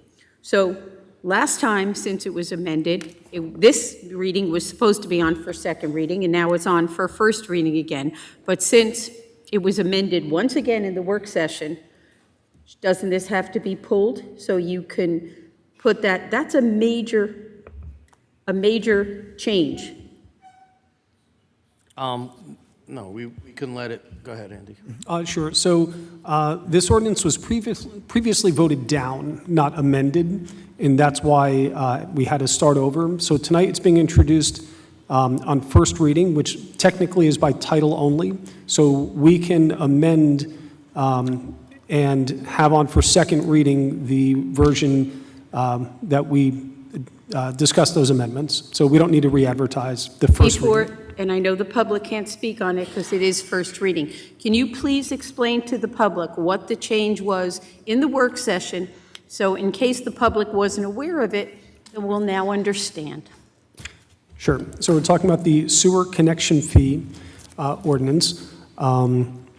Currently, the city uses a formula to determine the fee for new sewer connections. So this is separate from the usage fee that everyone pays. This is for a new connection.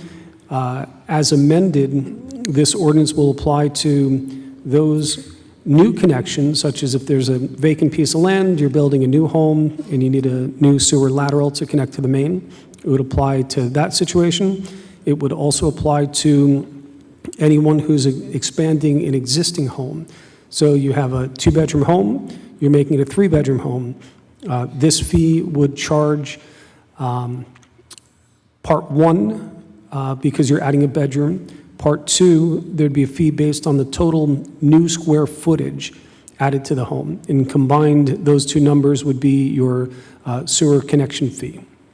But isn't the amendment that was voted on in the work session, that if you're adding an addition, which is less than 20% of the existing square footage of your house, you're exempt? That is correct. That was the amendment discussed that doesn't appear on paper on the agenda tonight.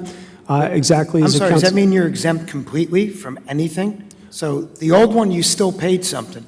So now we're going to go from the old one to where you paid something to now we're going to exempt that you pay nothing.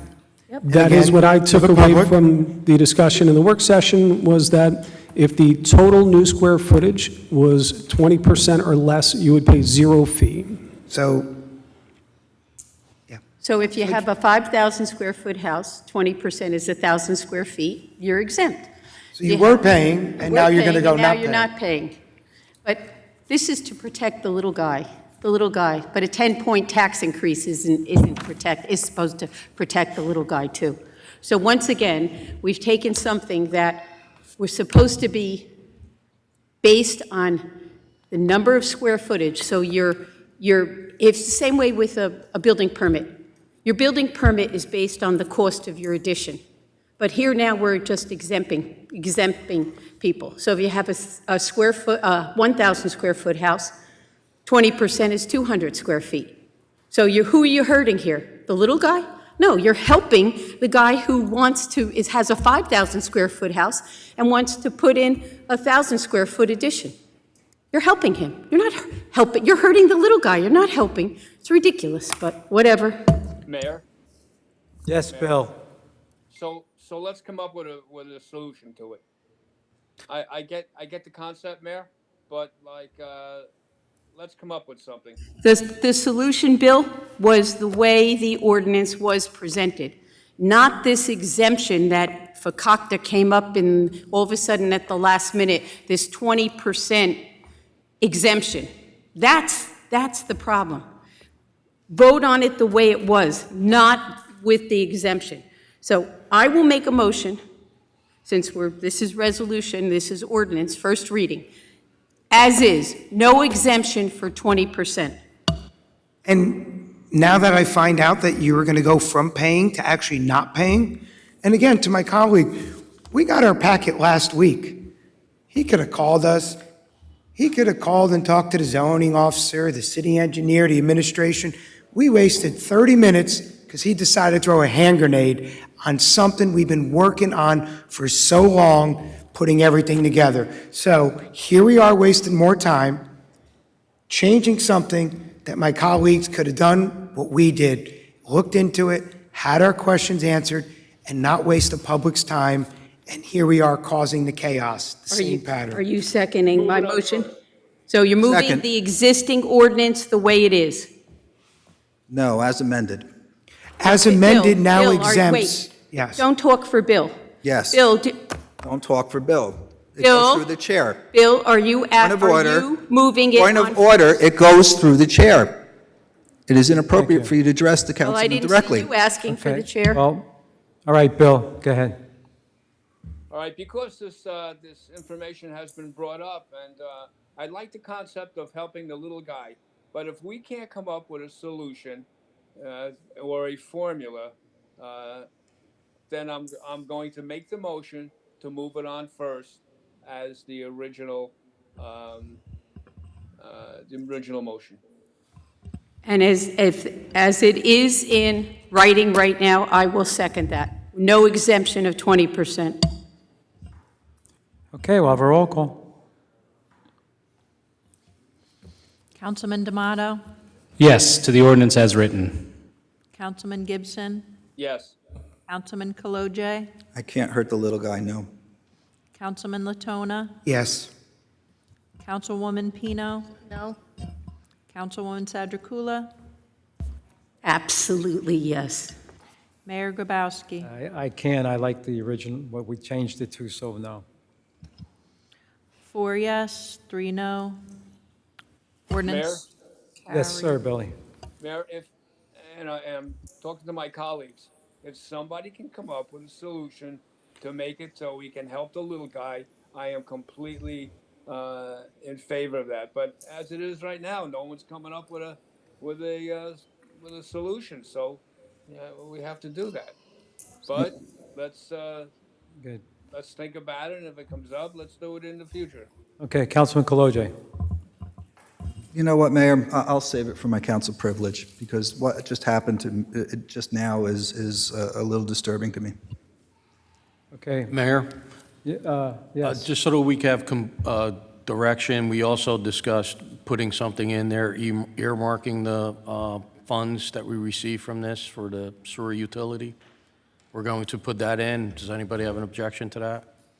I thought we said we were going to keep That it. did not, we're keeping it the way it is. Yeah, we voted to keep it the way it That was. failed. No, It was the- Yeah, going but into the operating. The It's slush going fund into will the exist. operating. I don't believe. Yeah, the current ordinance that's before you doesn't reference anything as to where the money goes. Right. So we'll. It's got to go into the sewer. going That's in the why sewer. we have a sewer. Exactly, but. We All did we're take- doing we is did- raising the We did take a rate. vote on Going this. into the operating, unbelievable. sewer operating. That's why we have a separate utility. Sewer revenue, sewer things go here, current fund is here.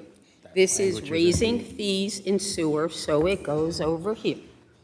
Mayor, we can find out before the next meeting where these funds are currently going, if that information would help guide the council's decision Yes. for this. That's fine, but it agree, goes, that's it's fine. going into the Wherever operating. it's going. Okay, I agree. Kathleen? Okay, we have ordinance 8031-25, an ordinance to amend, revise, and supplement Chapter 296 of the Code of the City of Clifton entitled Landscapers. Move it on first. Roll call. Oh, Council- sorry, recuse myself.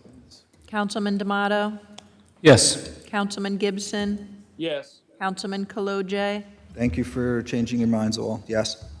Councilman Latona. Yes. Councilwoman Pino, Yes. Councilwoman Sadrikula, Yes, but I'm telling you, the first quarterly report shows that we're not making money. I'm making a motion to get rid of this.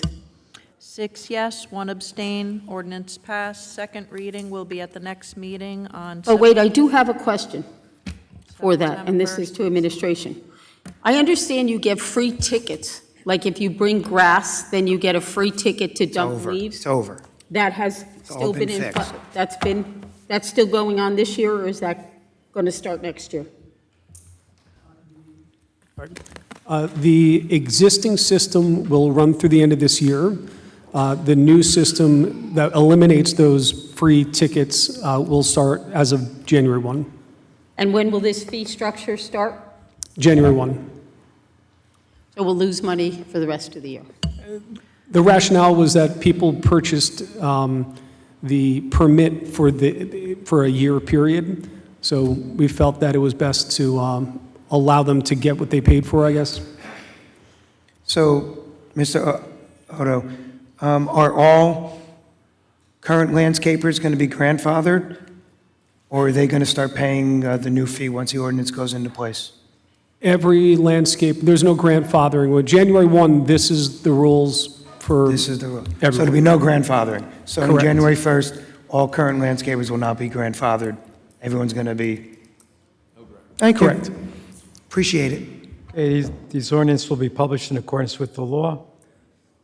The public comments portion will now proceed. Please use the microphone and state your name and address for the record. Speaking is permitted for 5 minutes only. Please refrain from emotional responses either in favor or against the speaker. In order to maintain decorum, I request that no derogatory statements be made against any person. And Mayor, if you don't mind, May I just let everybody know if this is your first meeting or if you've been here a while, we don't have signs up, but if you could please line up along that wall if you intend to speak. We'd like to keep the center aisle clear. Thank you. Thank you, Chris, and sign up in the sheet maybe beforehand.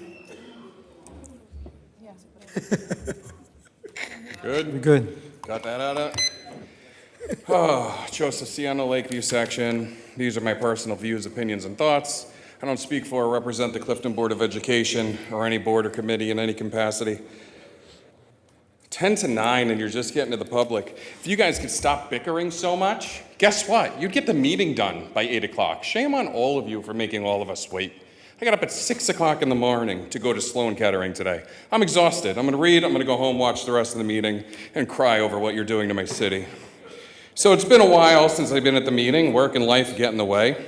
I love this town deeply. My family's history here spans 100 years. I have tremendous respect for the councils that came before.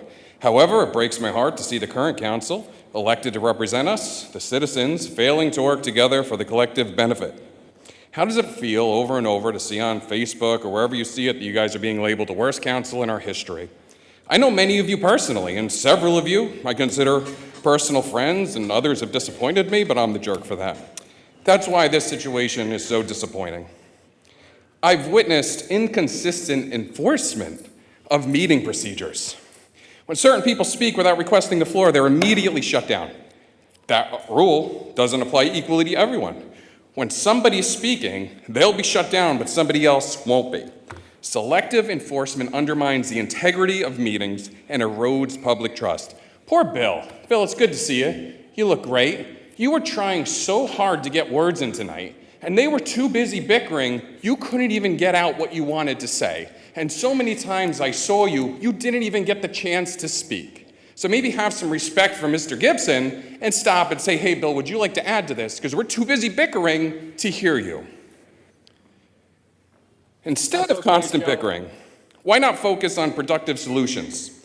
We need to generate income, which we could have done, which we are going to do now with that whole fiasco with the sewage, which is crazy to me. Just because you say you're helping the little guy and you use the word little guy, doesn't mean you're helping the little guy. Take this from the guy that does real estate in the town. Houses are much bigger, and she makes a good point. A 5,000, 7,000 square foot home is going to take advantage of that. A 1,000 square foot home, 2,000, yeah, they're going to be helped. So maybe if that's how you want to change it, or you put a limit on it, that makes more sense. Our town has incredible potential. I'll never take away from that. We're one of the most diverse cities in the Garden State. Don't waste the opportunity that was given to you guys by us. So here's what I'm asking. Put aside personal differences and work together. Our community deserves leadership that prioritizes progress over politics. Second, and this one infuriates me, we have to address something I just recently learned about, an animal welfare crisis. Visit the animal shelter and ask what happens when they report animal abuse cases with clear evidence and identified perpetrators. You'll discover a heartbreaking truth. In most cases, nothing happens. Animals depend entirely on our protection, yet we're failing them by refusing to enforce our own animal cruelty laws. Our volunteers pour hundreds of hours each month into caring for these beautiful creatures. Can you imagine the heartbreak when they watch an abused animal arrive, file the report, and see absolutely nothing come of it? I love animals deeply, and witnessing this systematic failure makes me want to take matters into my own hands. But I can't, and we shouldn't have to. The system should work. I'm asking you to look into this crisis and take immediate action. These animals and the people who care for them can't wait any longer. I demand immediate action on this. We're already overbuilding our community and allowing the county to destroy Allwood Road, which you guys could shut down, by the way, but you didn't. Unnecessary projects show how disconnected you are from our needs. But the animal welfare issue, that has to stop now. Investigate the numerous cases reported by our shelter, then look at me and tell me you've done something about it. Our town deserves better leadership. Our animals deserve better protection. Make it happen. Have a good night.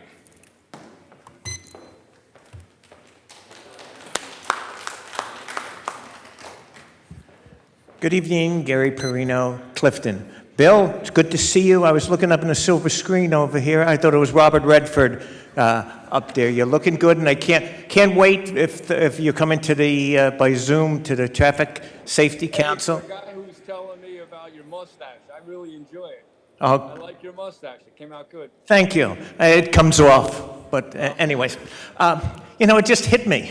Even the clergy doesn't want to come here for benediction. I mean, it's ridiculous. This is a giant town. For God's sakes, excuse the pun. But let me tell you, it's a joke. If you folks are willing to, and if Chris is willing to come in with me, I'd like to buy the rights, because I see a screenplay over here for all this. It's a comedy of errors. Yeah, well, I'll talk to you afterwards. It's a good thing. But this just so many things. I've asked now 3 meetings about Mr. Villano. I said, is Mr. Villano, was he vetted statewide? Was he vetted nationally? Or was he just merely appointed? Still haven't heard. This is 6 weeks have gone by. Could someone please just answer a simple question? This animal, I wasn't planning on talking on this, but this animal cruelty, I agree wholeheartedly. As the grandfather of 3 rescued dogs, let me tell you, I can tell you at least 2 instances, and these people next door over here at the animal shelter do a fantastic job. I've heard of someone throwing a dog over the fence and abandoning it. They know who did it.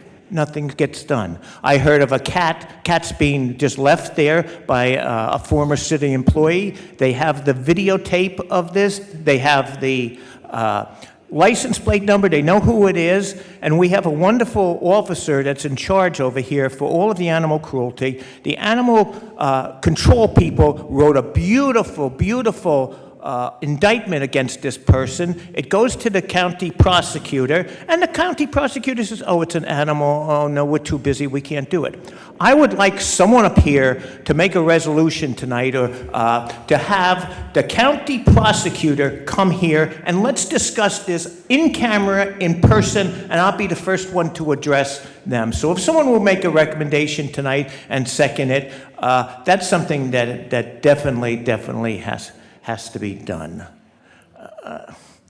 I really don't know where to start. There's so many things here that you folks can't even agree on the most simplest thing.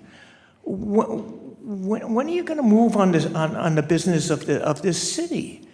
It's an embarrassment. I don't know if you know it or not, but it's an embarrassment sitting here. This is entertainment. You folks have to get, I hear the little guy. Well, I'm a little guy, and you know what? When I put my addition on, I had a 10% contingency fee. Because no matter you open a wall, you work on electricity, there's 10%. 250, this fee for hooking up to a sewer, it's a good thing. It's a good thing. And you folks can't even agree on that. It's terrible. Have a good night.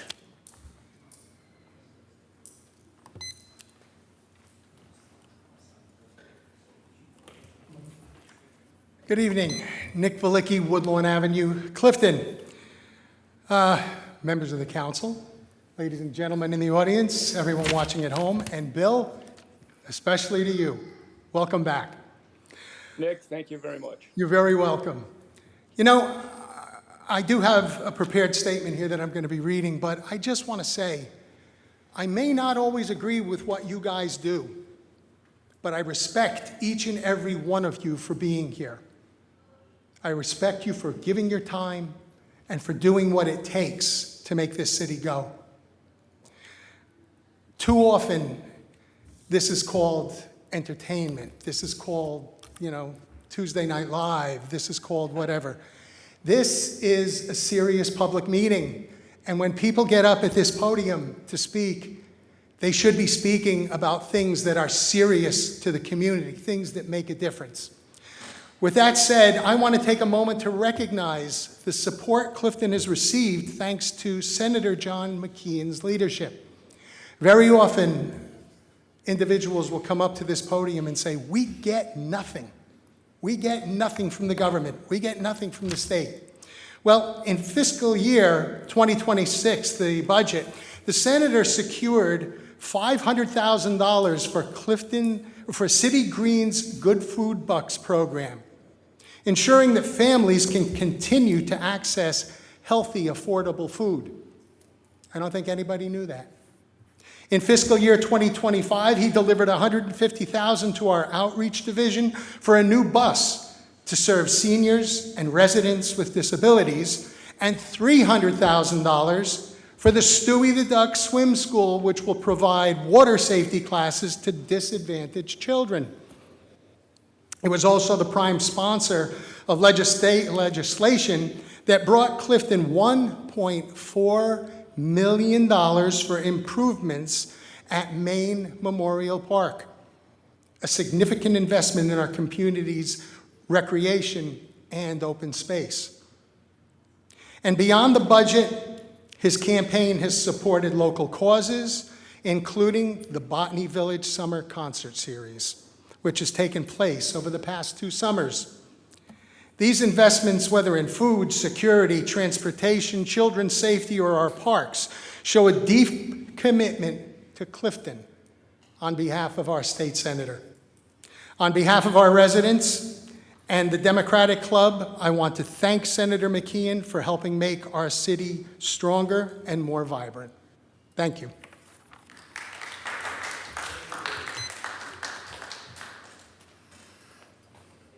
Good evening, Tom Whittles, President of Clifton Against Substance Abuse. Just to bring you up to date on where CASA is right now. Last week we hosted alongside the Health Department a Narcan training event over at Anzaldi Park. Phenomenal event, really a great event. And I think that the city administration should try to figure out a way of doing that training for all of the city employees. DPW out on the road, you never know what they're gonna come across. I know our police officers are well-trained in Narcan, but just the health department put this together. Normally, the end of August is overdose awareness, August 31st. We usually have a candlelight vigil. We postponed it this year because it was a Sunday on Labor Day weekend. I'm not sure we would have had a lot of people standing out front lighting candles with us. So we hosted the Narcan training program in lieu of that. Great program. Health Department put it together. Next on the agenda, and everybody, I've spoken about this before, is September 20th. In Their Shoes is taking over the front of City Hall here in Clifton. September is a suicide prevention month. On the 20th of September, In Their Shoes will come set up tables. There will be 300 pairs of shoes that represent youth in New Jersey that have committed suicide. That's a terrible number.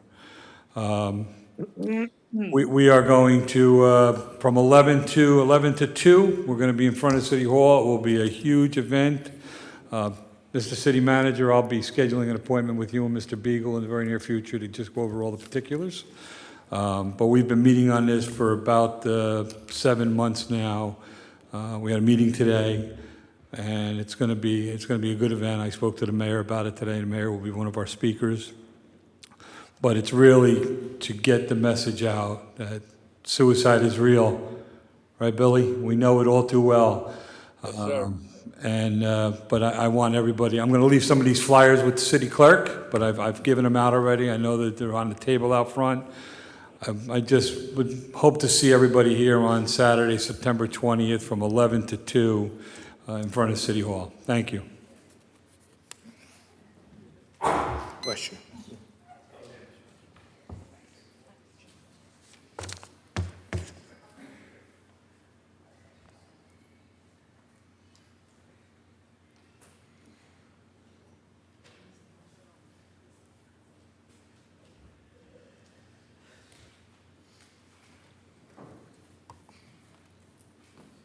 Could we ask the people to sign in while they're waiting, so there's, like, can you sign in now so then you can go?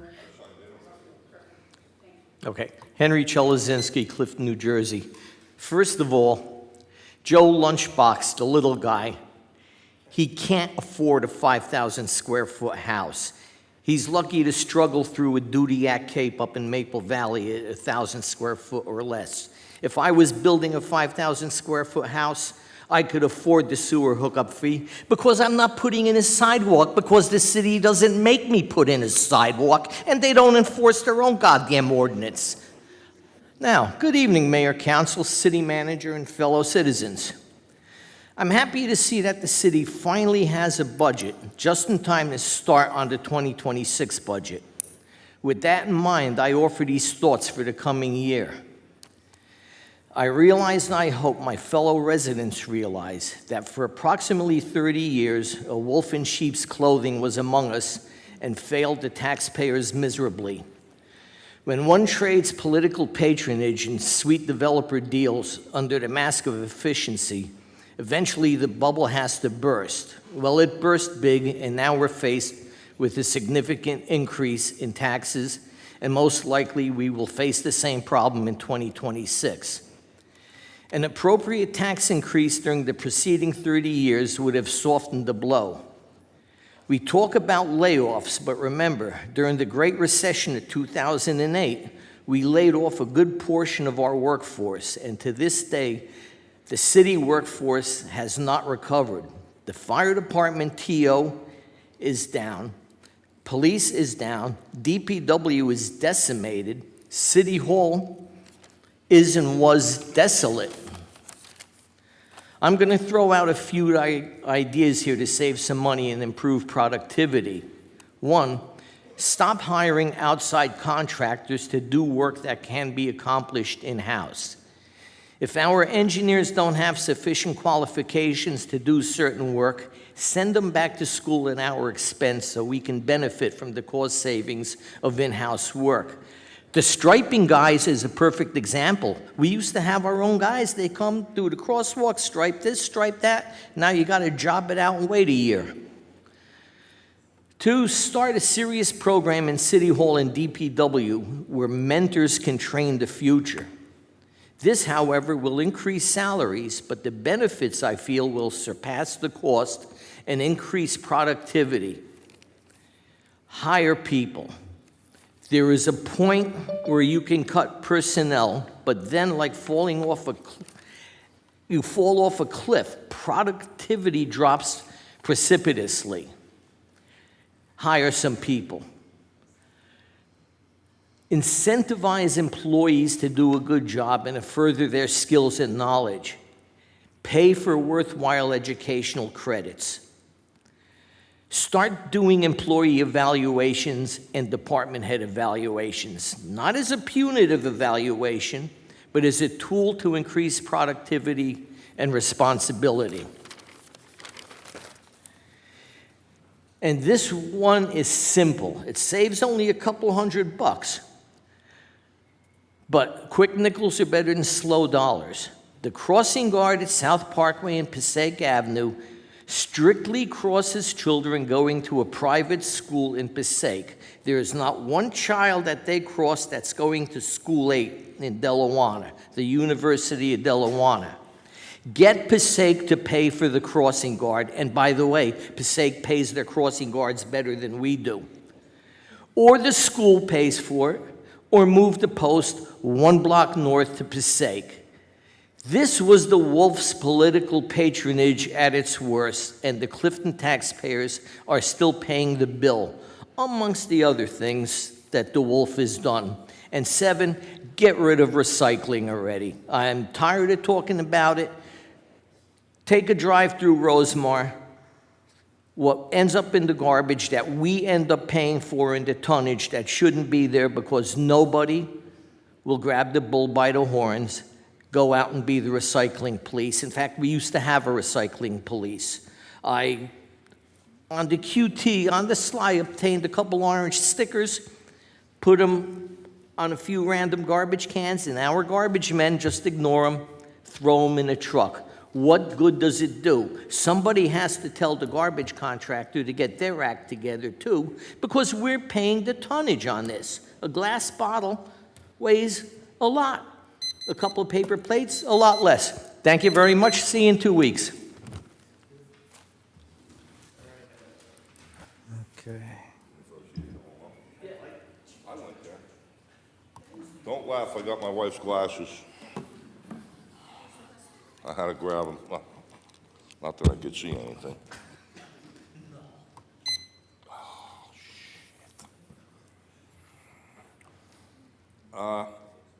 We're all talking about the little guy, not hurting. We're all talking about the little guy, not hurting the little guy. Oh, my name is Bart Servo, and I live in Delawana, and I went to the Delawana University myself. Okay. We're talking about the little guy, not hurting the little guy. And what aggravates me and makes me sick is the houses of worship in this town that don't pay taxes. There's too many of them. There's way too many of them. What also makes me sick is the houses that they built that what Tony would call them a McMansion, and they didn't put sidewalks out in front of them. They're not paying taxes. They don't have a CO. They don't have a CO. What they're doing is they're extending their construction permit because there's not a CO. Why do we let this go? This has been brought up many a times. Many a times.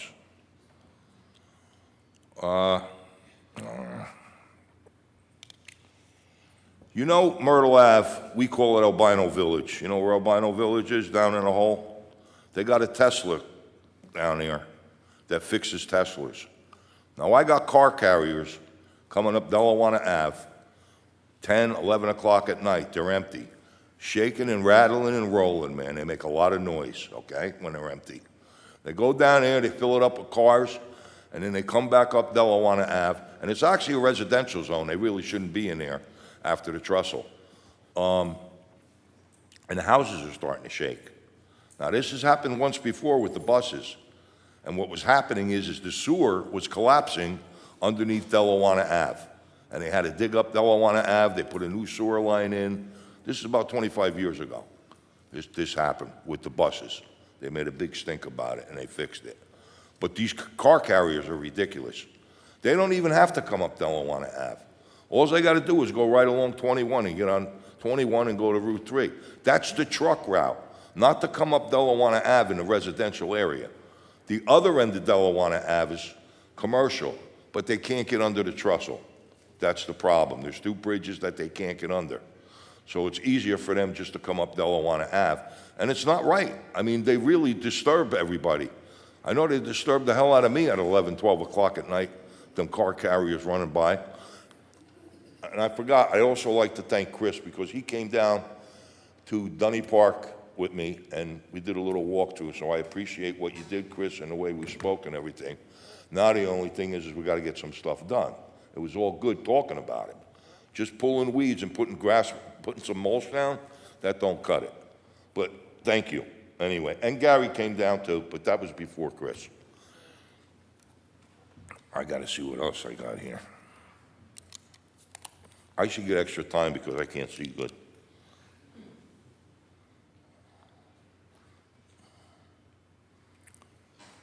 Okay, well, we talked about Dunny Park. Now, somebody's gonna get hurt there. Somebody is going to get hurt there, and I hope it's not one of my grandkids. Somebody will eventually get hurt there. You could talk to Gary, you could talk to Chris, and they know exactly what I'm talking about, because somebody's going to fall in between the fence and the macadam.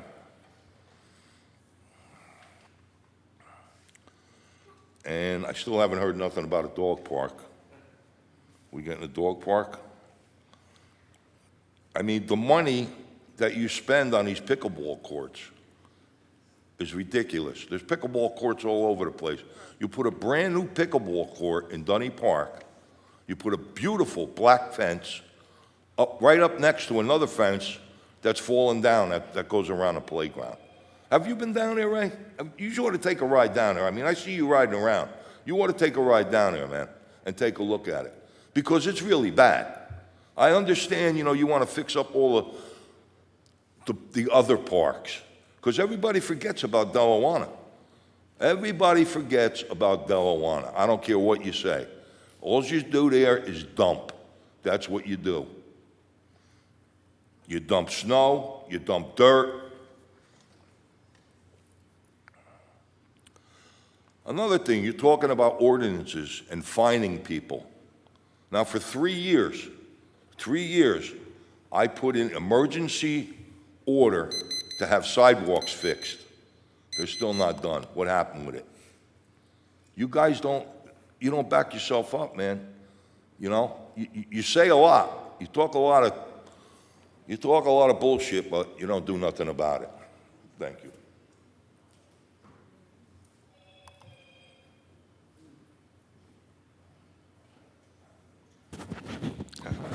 Saul Jaffe, Greenbrier Court. Mayor Grabowski, members of the council, Mr. Damaso, I'd like to thank you earlier for the proclamation on disability voting rights and the proclamations earlier this summer on disability rights. But proclamations are one thing, actions are another. It's about time that this city made closed captioning available on the broadcast on TV. I know Mr. D'Amato has brought it up. We've talked about it in the the Advisory Committee for Individuals with Disabilities. I know it's expensive, I know it's difficult, but there's a growing number of people in this community who are hearing impaired who need that closed captioning. Democracy works when everybody can be involved. Democracy works when people get out and vote. Democracy works when people can see what's going on or hear what's going on in city council meetings and other places. We need the closed captioning. I can speak from personal experience. I'm starting to become a little hearing impaired myself. I can't watch TV anymore without the closed captioning. I know how important it is. I know how important it is for other people who are hearing impaired. It is extremely important. Let's find the money, let's get it done. If the city wants help in doing it, I have some knowledge, some expertise in computers and other skills that might help. If you want my knowledge, you can do it through the advisory committee, but we need to get it done. Thank you.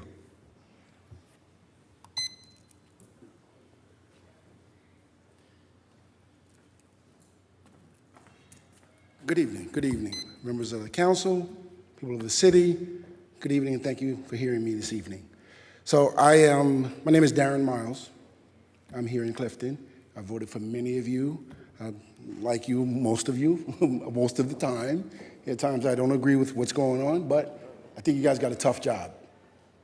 I don't envy your job. I chose to live in Clifton primarily because it's diverse. When I was first buying a home and my wife and I were starting a family, we didn't want to go one way or another, and we were looking for some place that was safe and diverse. I've raised my children here. They've done well in Clifton schools. They've all went to college. They've all done better than I'm doing. All right, so that's what we all look to do. That's what we all hope will happen with our children. So I'm still here, and we don't know what to do. We said we were going to move 5 years ago, 7 years. We haven't moved. We haven't moved. And we're almost empty nesters at this time. I've had a business here, done pretty well. Some of you have come and patronized me. So I've served the city. I love the city. So I'm very protective of my sanctuary. I've had noise complaints and quality of life issues, and I usually talk to my neighbors. I know all of my neighbors. We have each other's phone numbers, so that when I go away on vacation, or if I don't see one of my older neighbors that's been here for 2 or 3 generations, if I don't see them, I can go call them or I can knock on their door. And I can ask them, how are you doing? We don't speak, we're not even friends, but they're my neighbors. So quality of life is very important for me, it's very important for my children. Everybody knows where my children went to school, what they do, everything. And when new neighbors come in, we welcome them, and it just continues. So we're having a quality of life issue as it relates to entertainment. Right now, I'm here tonight because one of the restaurants is coming up for a renewal of their license tonight.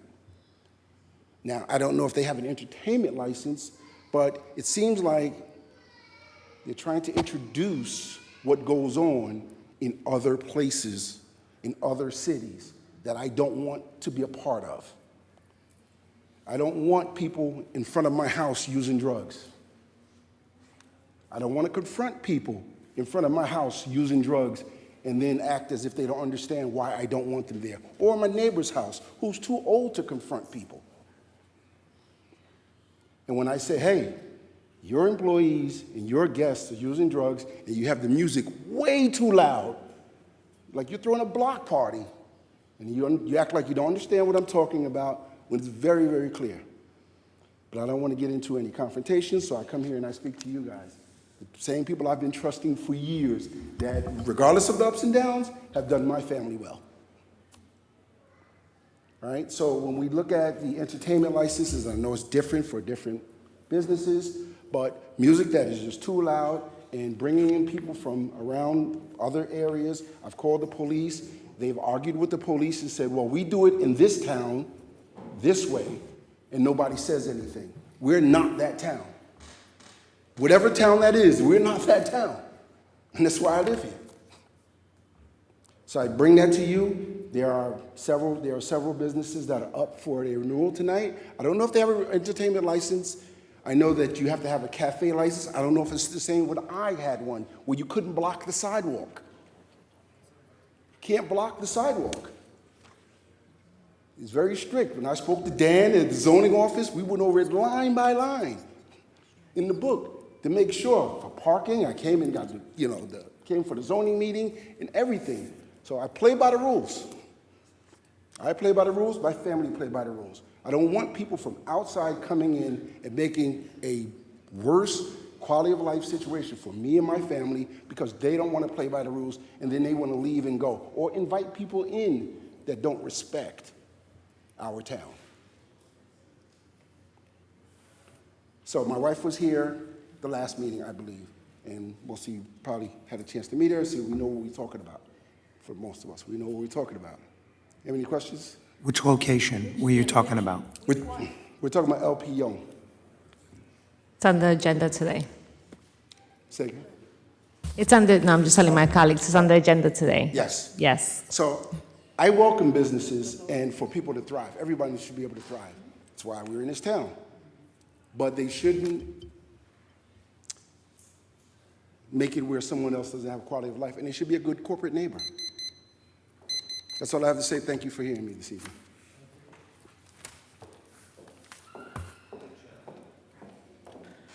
Good evening. The statement of clarification, the words I'm sharing here tonight are in my capacity as a private citizen.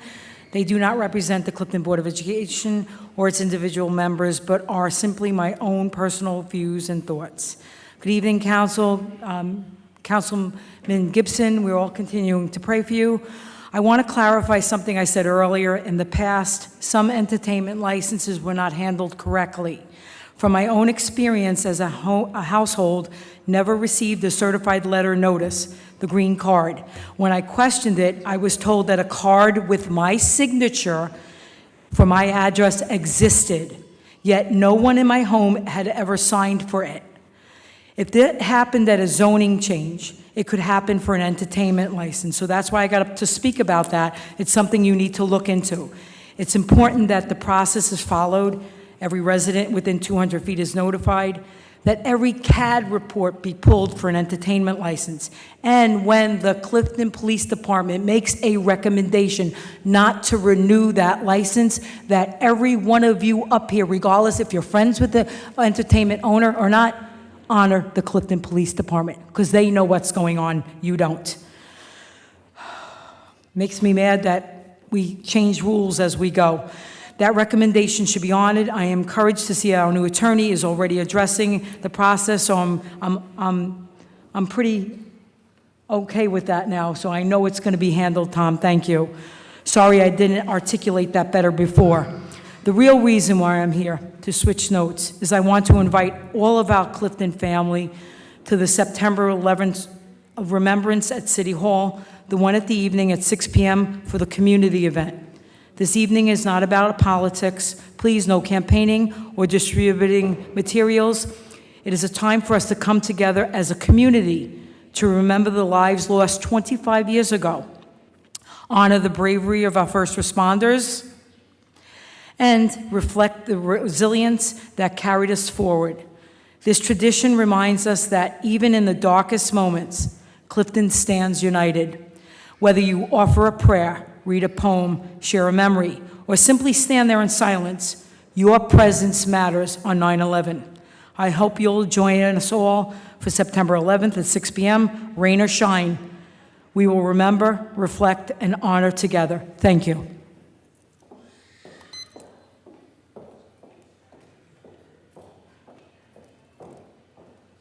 Hi, Pete Tandon, also Delaware University. I had a quick question for you all. This is the live stream, and it kind of looks a little base because what is this?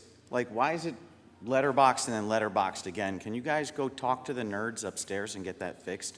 Because like all the live streams look like I'm watching, I don't know, CNN doing like, I don't know, the OJ chase when it looked all crappy. So maybe you can just get this fixed. Oh. Gary, you want to bring it up? Yeah, we can't see it, so.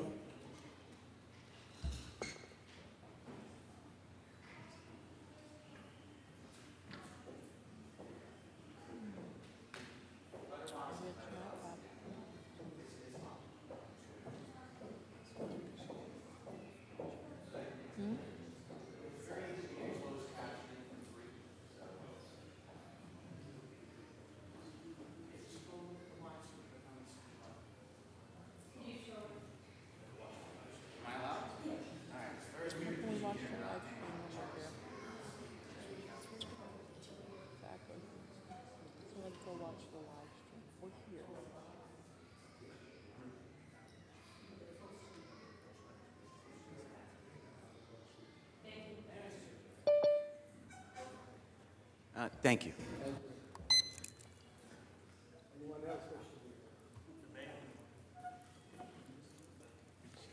I thought Tony was coming up. Good evening, Donna Popowich, Mayor of Donnerville. Hi. Just to start, when you're in work session, Andrew and Tom, you're not mic'd back there. And yet, when you have conversations and you're home watching it, because I just can't be here for hours and hours. And like today, I know Joe and Andrew, you were having a conversation. All we could hear was Joe. We can't hear you, and it's kind of like we see your mouth moving, and we hear nothing, and it's a really weird conversation at home. So either get a mic, or if you're speaking, come up to the table so we can hear you, please. Because we don't understand what's going on, which is the whole point of watching the meetings. Okay. Landscaper fees. Okay, I'm just confused, honestly. I have a landscaper. You know him, Ray? Okay, it's not Ray, everyone. Okay, so don't think that. Okay, it's not Ray. But I pay a dump fee, which I think is what we're talking about. I don't understand why my landscaper can't use my garbage cans and put my grass clippings in them and let me drag them to the curb, but he can't. But everyone else in my neighborhood has landscapers who put them in their garbage can and drag them to the curb. Like, it just seems to me that those who are following the rules are paying more. Like, I'm being penalized, and my guy is being penalized for doing what you're asking him. And the people who aren't following the rules, oh my God, it's like they're in the majority now. I mean, I can't tell you how many landscapers I see. Now, these are not big operations like Ray or my guy. They're more small, and most of the times they're a person or two with a pickup truck. And they just leave the stuff in the can, and the people drag it to the curb. I mean, you know what? I pay a fee. Why am I paying extra when no one else is paying extra? Either you're going to start going around and going, hey, you have a landscaper, and let me tell you, 90% of the town has a landscaper. Okay? Hey, you have a landscaper, wires their yard waste on your curb, that's grass clippings, or let us all use the grass clippings, one or the other. It's kind of like what Joe talked about, the fairness. You know, it seems like we follow the rules, and some of us don't follow the rules, and no one cares. Okay, school is starting. And I taught for like 35 years in the public schools, and now I teach at Kane University. You know, when I taught high school, I had like a class size, my class load was 150 to, in some schools, 300 kids a semester. which is a lot for 5 classes if you start doing the math, but anyway. But there was always one kid who was like a nudge. And I will say at this point, it was not Tony, even though he was there. Okay, it was not Tony, but there was always a nudge who, like, no matter what you did, you just dreaded them coming in. If I said the sky was blue, it would be a 20-minute argument. If I said water was wet, a half an hour. Okay, and we used to say, and we'd say this in Donneville a lot, if you're not part of the solution, you're part of the problem. Okay, we got a problem. Last Tuesday, I was here. The meeting went along fairly well. It wasn't totally fabulous. I wouldn't give it an A+. I'd give it a B+. But it was productive, and we got stuff done. And today, we're back to not being productive. Okay? I want everyone, homework. I'm assigning you all homework. Self-reflection. It's called a shower assignment. When you go home and you're taking a shower, I want you to think about, am I part of the problem or am I part of the solution? If I disagree, do I have an answer that will lead us to consensus, or am I just saying no? We need to come up with a solution so we can work together, because election is more than a year away, and we can't continue like this. Bill, I hope you feel better, and I'm hoping we see you back here soon in person. And know Thank you very much, Donna. and we miss you. We miss you too. I know that while you were gone, they had a lot of problems. So obviously, you're part of the solution. Thank you. Thank you. And stop by the house.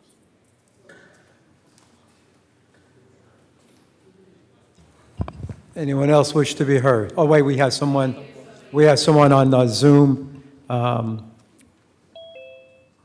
Okay, we have Miss Elizabeth O'Callahan. If you could unmute yourself and state your name, and then you can... Sure. Okay, go ahead. Can you hear me? Yes. All right, wonderful. Elizabeth O'Callahan, Aquanac Gardens.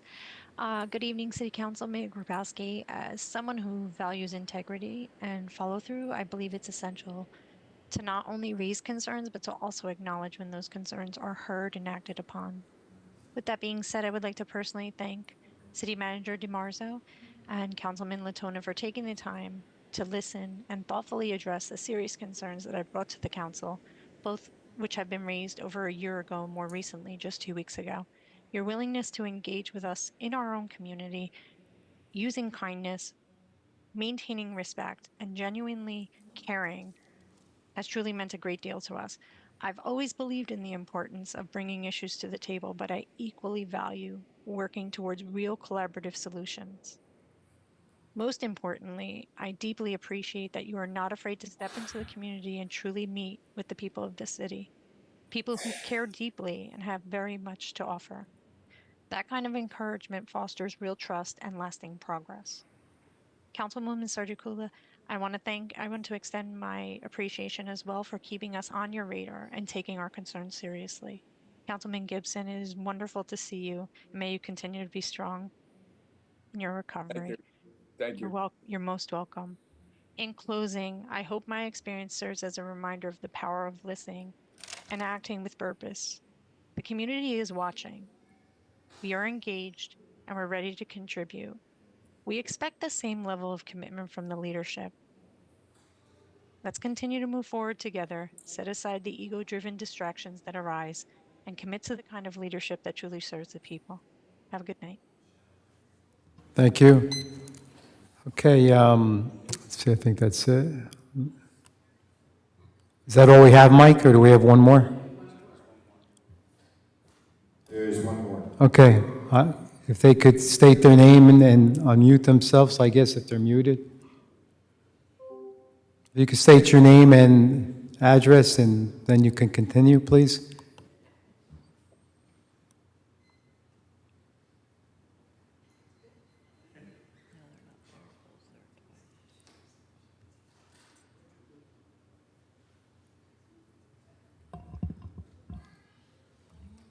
Mike, are they on? It says they're connected. Hello? Hello, can you please state your name and address, and then continue with your comments? Hello, am I next? Yes, just please just state your name and then continue with your comments. Oh, sure. Thank you so much. My name is Paula LeBou. I'm on Skulls Avenue. I have a message for City Manager, Mr. DiMazzo. I would like an update of the quality of life issues on Skulls Avenue. You sent an email August 20th stating that Mr. Egan will be contacting me. This is an issue that's been going on for approximately 2 years, and I would like to know if there's any update. Thank you very much. Thank you. Or that's all of it, Mike? Okay, so Seeing no one, I'd like to make a motion to close public portion. Seconded. Okay, no objections. City Manager, would you like to make comment to any of the speakers? I appreciate the kind words. The administration and myself and the council continue to resolve the problems. They send us out into the neighborhoods. I know we did some work with Henry. That was a neighborhood dispute or the construction that we kind of contained. Elizabeth, we did a neighborhood dispute between her and a contractor. We were able to resolve that. Councilman Latona was kind enough to share some time with us. Councilman D'Amato is handling the parks, and he was able to go out and meet with those residents. So anything I can continue to do, I will. And the door is always open. Once relative to 99 Scholes, right? Mr. Egan has the attorney's contact, and I believe that he's placed several calls to that particular firm, and we're waiting for a call back. Mayor? Yes. I just wanted to just get an update from our city manager. Just to follow up on one of the speakers, Mr. Miles, who just came up last council meeting, his wife came up speaking about El Pilon restaurant. I know they're on for tonight for a license. Is this for an outdoor cafe license? We believe it's just a restaurant, but we're going to check on that for you. Say that one more time. We believe it's just for a restaurant. We're going to check. Just to be open? What do you mean for a restaurant? Hold on one moment. Okay. It says preliminary restaurant. They've changed the name. This used to be Bohemian Bistro. Bohemian Bistro, yeah. So they're applying, what does that mean? Can you just explain? They're already a restaurant. Are they not in operation already? They are, as far as I know. Yeah. Can we look to table it till we figure this out? My They may colleagues be open, I'm not good with sure. that? I mean, the way the procedure works with the health department, they come in, they fill out the necessary applications, they're allowed to open until the inspections are done, and this is a preliminary resolution. There's always a final resolution that comes on before they actually get their license to operate. So what is, because now we have two residents from the area who have come up and voiced their concern, and it's apparent that they're having some type of entertainment, it's spilling outside because it's affecting quality of life, but to my knowledge, I don't recall this restaurant coming up in front of us for an entertainment They haven't license. come before this council, so any entertainment, if they are in fact having entertainment, would be a violation of the ordinance, and they can be cited for that. So how do the residents who are then calling, because I'm sure they've called before they came here, and get relief so what do we do? Can we bring them in prior to, how do we go about it? Because now we have two council meetings in a row that residents are coming out. I can talk to the health officer tomorrow. I don't know what kind of contact he's had with them, but if they're having entertainment without a license, you should call the police department, and that can be enforced. Mayor? Wait. Okay, but I feel like okay. So we call, they call the police comes out. When you say enforce, what type of enforcement? Are they going to get fined? Is that part of our If ordinance? they don't have an entertainment license, and they are in fact having entertainment, not just piped-in music, the police department can write them a summons, and they can go. The ordinance we passed tonight, in addition to the other change requiring people with significant cat activity, requiring them now to come before the council when they seek to renew their license and notice the residents within 200 feet. We also upped the fine for violations of having entertainment without an ordinance to $2,000. So if there is entertainment going on there, you call the police will go down. They won't be able to produce an entertainment license because they have not come before this body, and then the police can issue a summons. So here, I'm just wondering if we're now experiencing a loophole, because that's the process. We follow the process, they issue a summons. They just pay the summons? They just pay it and they just continue doing, and they're not coming in front of this council to address the entertainment that they're having. So, and then we're still calling out the police, and now we're using up resources. So what mechanism do we have in place when that has come to our attention, right? Because it has to come to our attention from the neighborhood, and they haven't yet applied, so what do we do? I'm just curious to know, what is the next step? I mean, the only process we have if somebody's having entertainment illegally is to issue summonses and bring them to municipal court. Gradually, the fines will be increased each time they're issued a different violation. I know we've been through this before with places with hookah smoking and everything else where, they've been issued numerous violations, but that's the way to enforce it.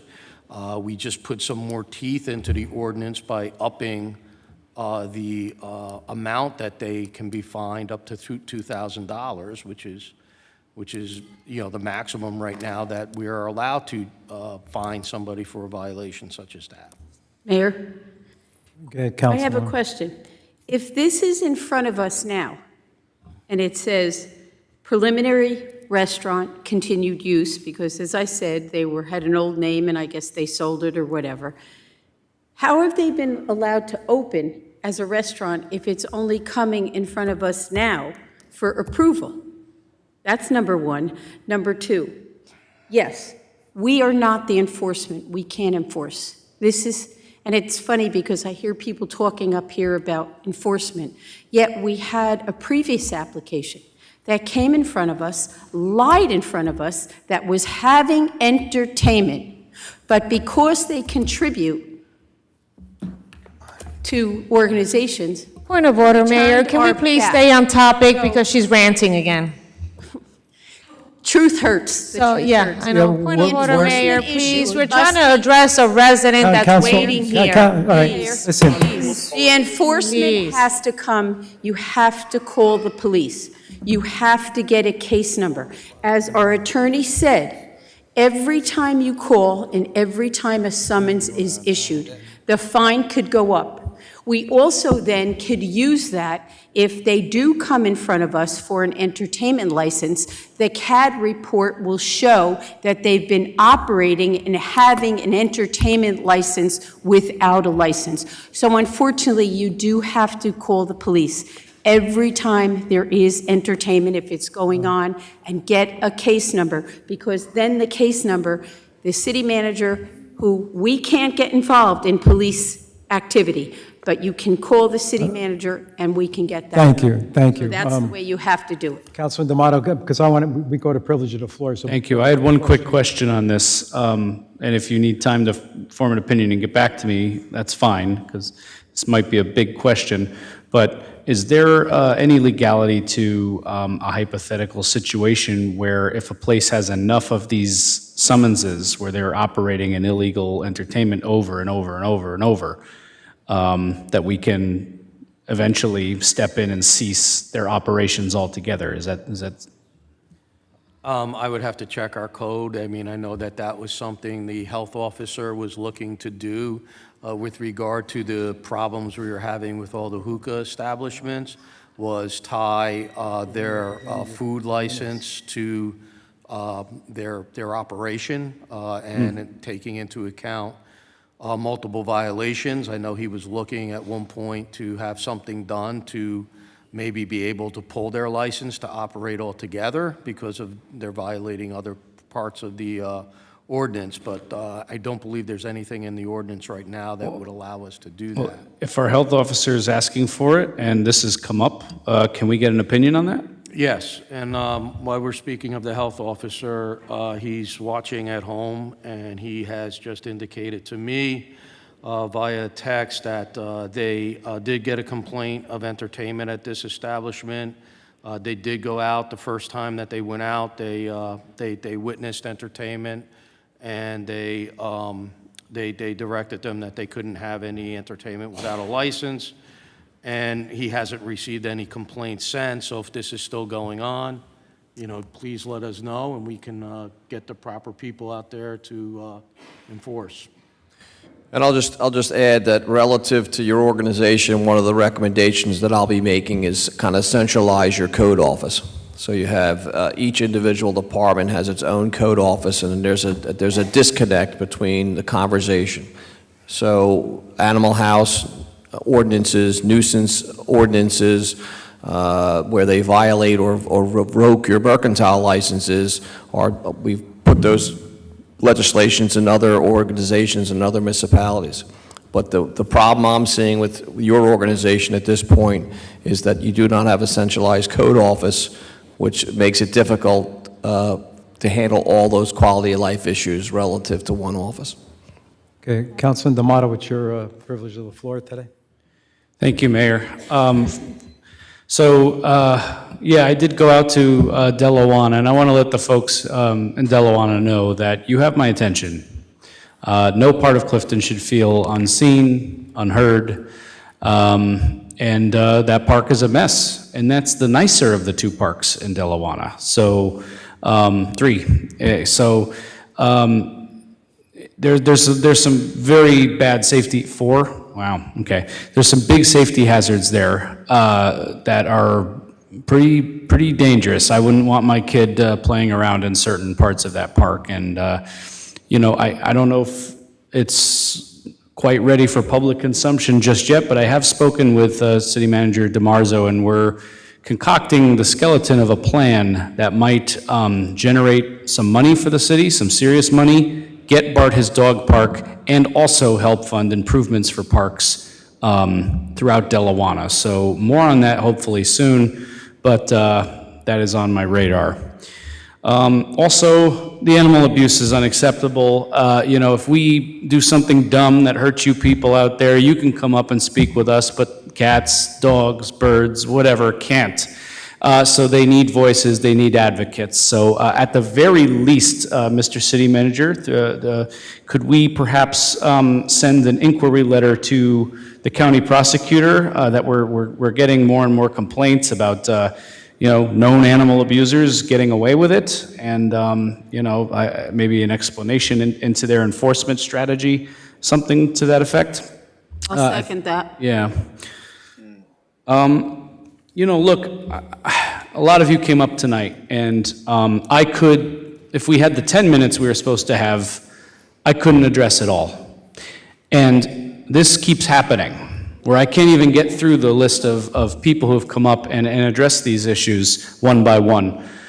And it dawned on me. I had a little bit of a revelation thinking about this. That's the problem with our city. We have too many little problems. We're trying to focus on all of it and putting out little fires.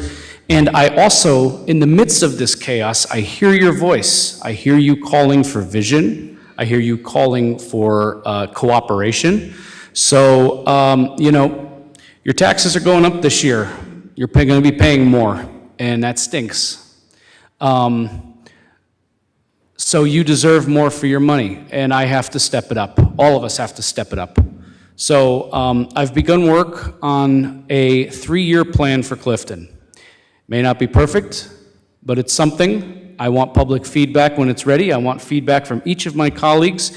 And the goal of the plan is to at least point us in a direction. And I would like to cooperate with my colleagues so that we don't have, I want input. Because if we can all cater what we're all looking for into a plan, then we can orient our resources that are limited toward those plans. And the basic skeleton of the plan I've concocted is a 3-year, 3-phase plan. Phase 1 is foundations, critical infrastructure, things we need to get around, things we need to keep water where water belongs. Phase 2 is about structure, our services, our first responders, taking care of our homeless. And then phase 3 is flourishing, nice things, things that last, a performing arts space, parks. In the midst of all this, it's going to be crafted ideally in such a way that stabilizes our finances. And I'm going to be blunt, on the eve of an election year, your taxes are probably going to go up if this plan is followed to the T.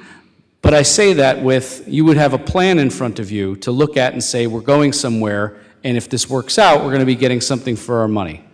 There are other things that need to happen for this to take effect, one of which would be a exploratory revenue committee that I think this council should talk about and form. So if that can be a discussion item perhaps on the next agenda so that we can get ahead of next year, just as a discussion, an exploratory revenue committee, because that would be a pre-step to a plan or a vision that I think is desperately needed and called for.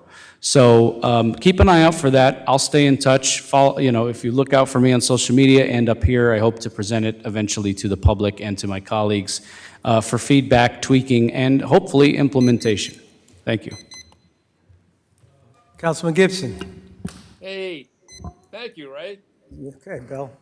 All right, so I guess this will be a personal note tonight. I'll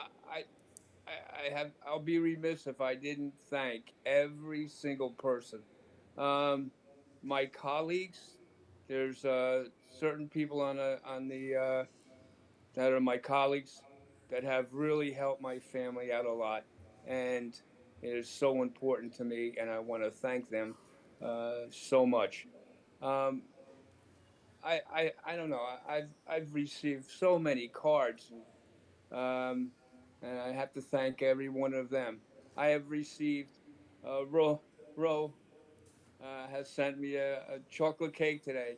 And I want to say thank you very much. I got Faith Ann, who has given me the van so I can get to my doctors. And thank you so much. There's just so many people that I have to thank, and I have to tell you, ladies and gentlemen, this is a life-changing event, and but I'm gonna do it. I'm gonna get through it, and I'm gonna get through it with all of you. Donna, I was happy to hear from you tonight. My door is always open. You can always stop in, and we can talk about Donnaville and whatever else you want to talk about. On another note, Tom Whittles brought up about tonight where we're going to have with the people who have taken their lives.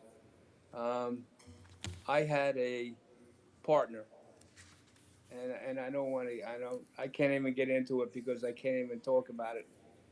I had a partner who took his life way too young. Loved the guy to death. It was like a brother to me. So I understand completely what that's all about, Tom. And I will, if there's any way that I can be there, I will be there. And I want you to know that. Other than that, I really don't have a heck of a lot more to say. But thank you, everybody. Thank you so much. And like I said, my door is always open. You want to talk about anything, come in. I can definitely have the time for you. And thank you again. Thank you, Councilwoman Sajakula. Good evening. I'm going to try to go through a lot. There's a lot. Number one, I did forget this last time, and this has really been bothering me. I know I mentioned it before, but we have a for-profit business, JC Promotions, that uses our parks. They have a great business model. They use our parks. I know, Chris, you've seen the DPW cleaning up. They just make a contribution to our recreation. We're looking for, and they use Board of Ed. They go around the state doing this. It's a great role model, great for-profit plan, using the people's property and paying whatever they want for it. So we're looking for revenues. We either have to start charging rightly, and it should be fair market value. Again, we need to look at it. In the past, I've asked, the contributions range for a couple $100. So can we please do that? Second motion, put it on. Thank you. And I have to tell you, as I look in the audience, I see people that have sent complaints to me. I have to tell you, as I think you know, I'm not the enforcement authority, but you know how frustrating it is for me to send in requests and not hear or have to follow up. Yes, we are getting better. It was very depressing to hear. Now we, I think, finally have a code enforcement. I thought we had code enforcement in this city. My mother ran the building department in the city of Passaic, and she's dead almost 40 years. Passaic's had it for 40 years, Henry. Maybe this is why we have selective enforcement. We've got to enforce it, whether it's a permit not hanging in a window, not having an address for a construction site, blocking sidewalks, destroying sidewalks, Henry, your favorite subject, but not getting fined for it. Building something in the backyard too close to a neighbor's property, nobody goes, nobody inspects. What are we doing here? It's not fun having to do this. And I've told this to Gary, I am sick and tired of my name being mentioned as the complainant. No, I'm doing my fiduciary responsibility, doing it. So then retribution comes to me. So I don't care who it is up here, our name should not be given out, and if a resident's name is said to be in confidence, it has to be held that way. Enough is enough. Budget. Aren't we supposed to be voting on the budget again? 16th. Oh, the 16th, okay. Talking about moving forward. I don't know who it was that came up and said, we had a wonderful meeting. I think it was Donna, B+. Well, I would give it a little better, but maybe she was a harder teacher than I. I did substitute teach for a little bit, hated it, so I went to Wall Street. Can't deny that I made the best move of my life, or else I wouldn't be able to afford my house. And talk about utility bills, you would all fall off your chair if you heard what mine was. But anyway, we moved forward. We voted and had 6 items that were supposed to be on the agenda for first reading to move this city forward. And they're not there. Well, they want to talk to us in executive session about it. How are we going to ever accomplish what we have? Look at tonight. What was it, 30 minutes talking about helping the little guy? Helping the little guy. We were hurting the little guy and helping the person that was building a 5,000 square foot addition. What are we doing? We need a vision. We talk about setting up another committee. Sorry, Chris, but the subcommittee of the committees was supposed to come back to us for 4 years now, almost 4 years, with plans, and we can't fix the committees we have. Bond committee, one of the most important committees we have. How many times I'm sick of saying it. I want a bond committee meeting. We don't have, I didn't vote for it. They cut, what, $350,000 out of the down payment for bonds. We don't even have capital projects because the bond committee should start from the beginning. It shouldn't work backwards, put $500,000 into it. That should be the first thing we do and set what we have, parameters. We talked about all wood sidewalks. We talk about being on the record of situations that are dangerous. Henry, how many years? 7, 8? People have come up here and said, all wood place is dangerous. When somebody gets hit by a car because there are no sidewalks, we're going to be, you're right, Henry, selective enforcement. Those houses should have had sidewalks put in it. If we had 10 minutes, I could go on. Thank you. Councilman Latona. Good evening, everyone. First of all, congratulations for all the kids going back to school. Hope you have an amazing year. So I'm going to start off real quick with the budget. It was late this year. It's not going to happen again. The chaos, the dysfunction is going to be done and over. We already gave guidance for the city manager.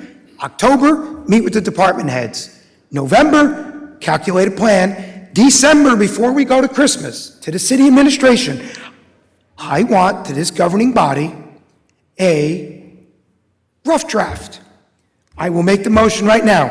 The third Tuesday in January and February, budget meetings with passage in March. We'll have a state of the city for each department head to come in, the CFO to give a presentation of the budget on a PowerPoint, just like the department heads, and we pass the budget by March. We can't just have this fly by night, because that's how we ended up in that problem. So the past is a past. That is my expectations for the administration and for the public. We will not allow to happen what we were put through last year. That's not happening. So those are the dates for the budget meeting. My council colleagues, look at the calendars, set Tuesdays, set date, set budget meetings. Very simple. Yes, it's embarrassing. Filibustering, the public sees it. Our job is to do our homework before we come here. Here's our agenda. Action items. Resolutions, right? That's what you do. I've had my council colleagues say they don't send messages to the administration asking for reports or documents. This is not the place to do your homework.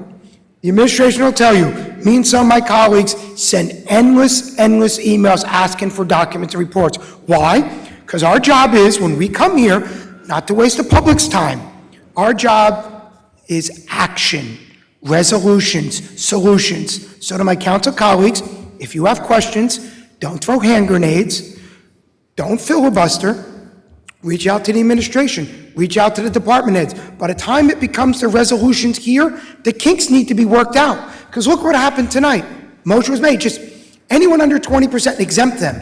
And then what do we find out? Wait a minute, 20% could mean on a house that's 5,000, 1,000 more square feet. Or what came out tonight was 20% then meant not to charge anything. So we would have defeated the purpose we were changing. That's not why we're here. My goal, again, for January 1st, 2026, is to start fresh. So for the next 3 months, I'm going to be asking the administration, my council colleagues, we're going to go through these folders a few at a time. The next two I picked out, permit parking and the sidewalks and trees. I collaborated all of the things the public had, the input from the public, the input from all of my council colleagues. I'll meet with the administration. If anyone has any questions, we figure it out, and then we put resolutions on for us to pass. That's how it works. So those are the next two coming. City Hall greeter, we need to bring back next year. Whether it's a city administration moving a City Hall employee, we have zombies walking around City Hall. That's our residents, because we don't have a greeter when you come in, just walking around aimlessly asking someone where to go. So to my colleagues, I'll be asking for next year, bring a greeter back so we can guide them in the right direction. Tomorrow we celebrate 80 years anniversary of the ending of World War II, the greatest generation. 0.03% are left. We're down to about 60,000 World War II vets, most of them near 100 years old. So anyone who knows a World War II vet, please, thank them for their service. The one that hits close to home for me is our rec supervisor, Debbie Oliver's father, who's probably near 100 years old. So let's remember them. I mentioned the permit parking. There's too many questions to answer. We need to update our parades and festival ordinance to bring in that revenue. So the administration, I know it's been talked about, bring us, please, the ordinances. I know the administration's working hard, and I'm trying not to be critical. We got 30 years and 3 years of makeup to do in a short amount of time. But we need those resolutions, so next year, we bring in that revenue. The 9/11 memorial's coming up. I'm not gonna be able to get through the questions. The animals, I don't know if we can do it by local, but if we can enforce that by local and not the county, if that's an option, let's bring that. I will answer the rest of the questions online. I'm gonna leave everyone with one thing. There's no I in team, it takes 4 to tango. At the end of the day, it takes 4 votes from up here to get everything passed. So for everyone who's frustrated as much as I am, trust me, I feel your pain, but it takes 4. So that's where we are, and we'll move forward from there. All right, thank you, Mayor. As he left the dais, he ceded the floor to me.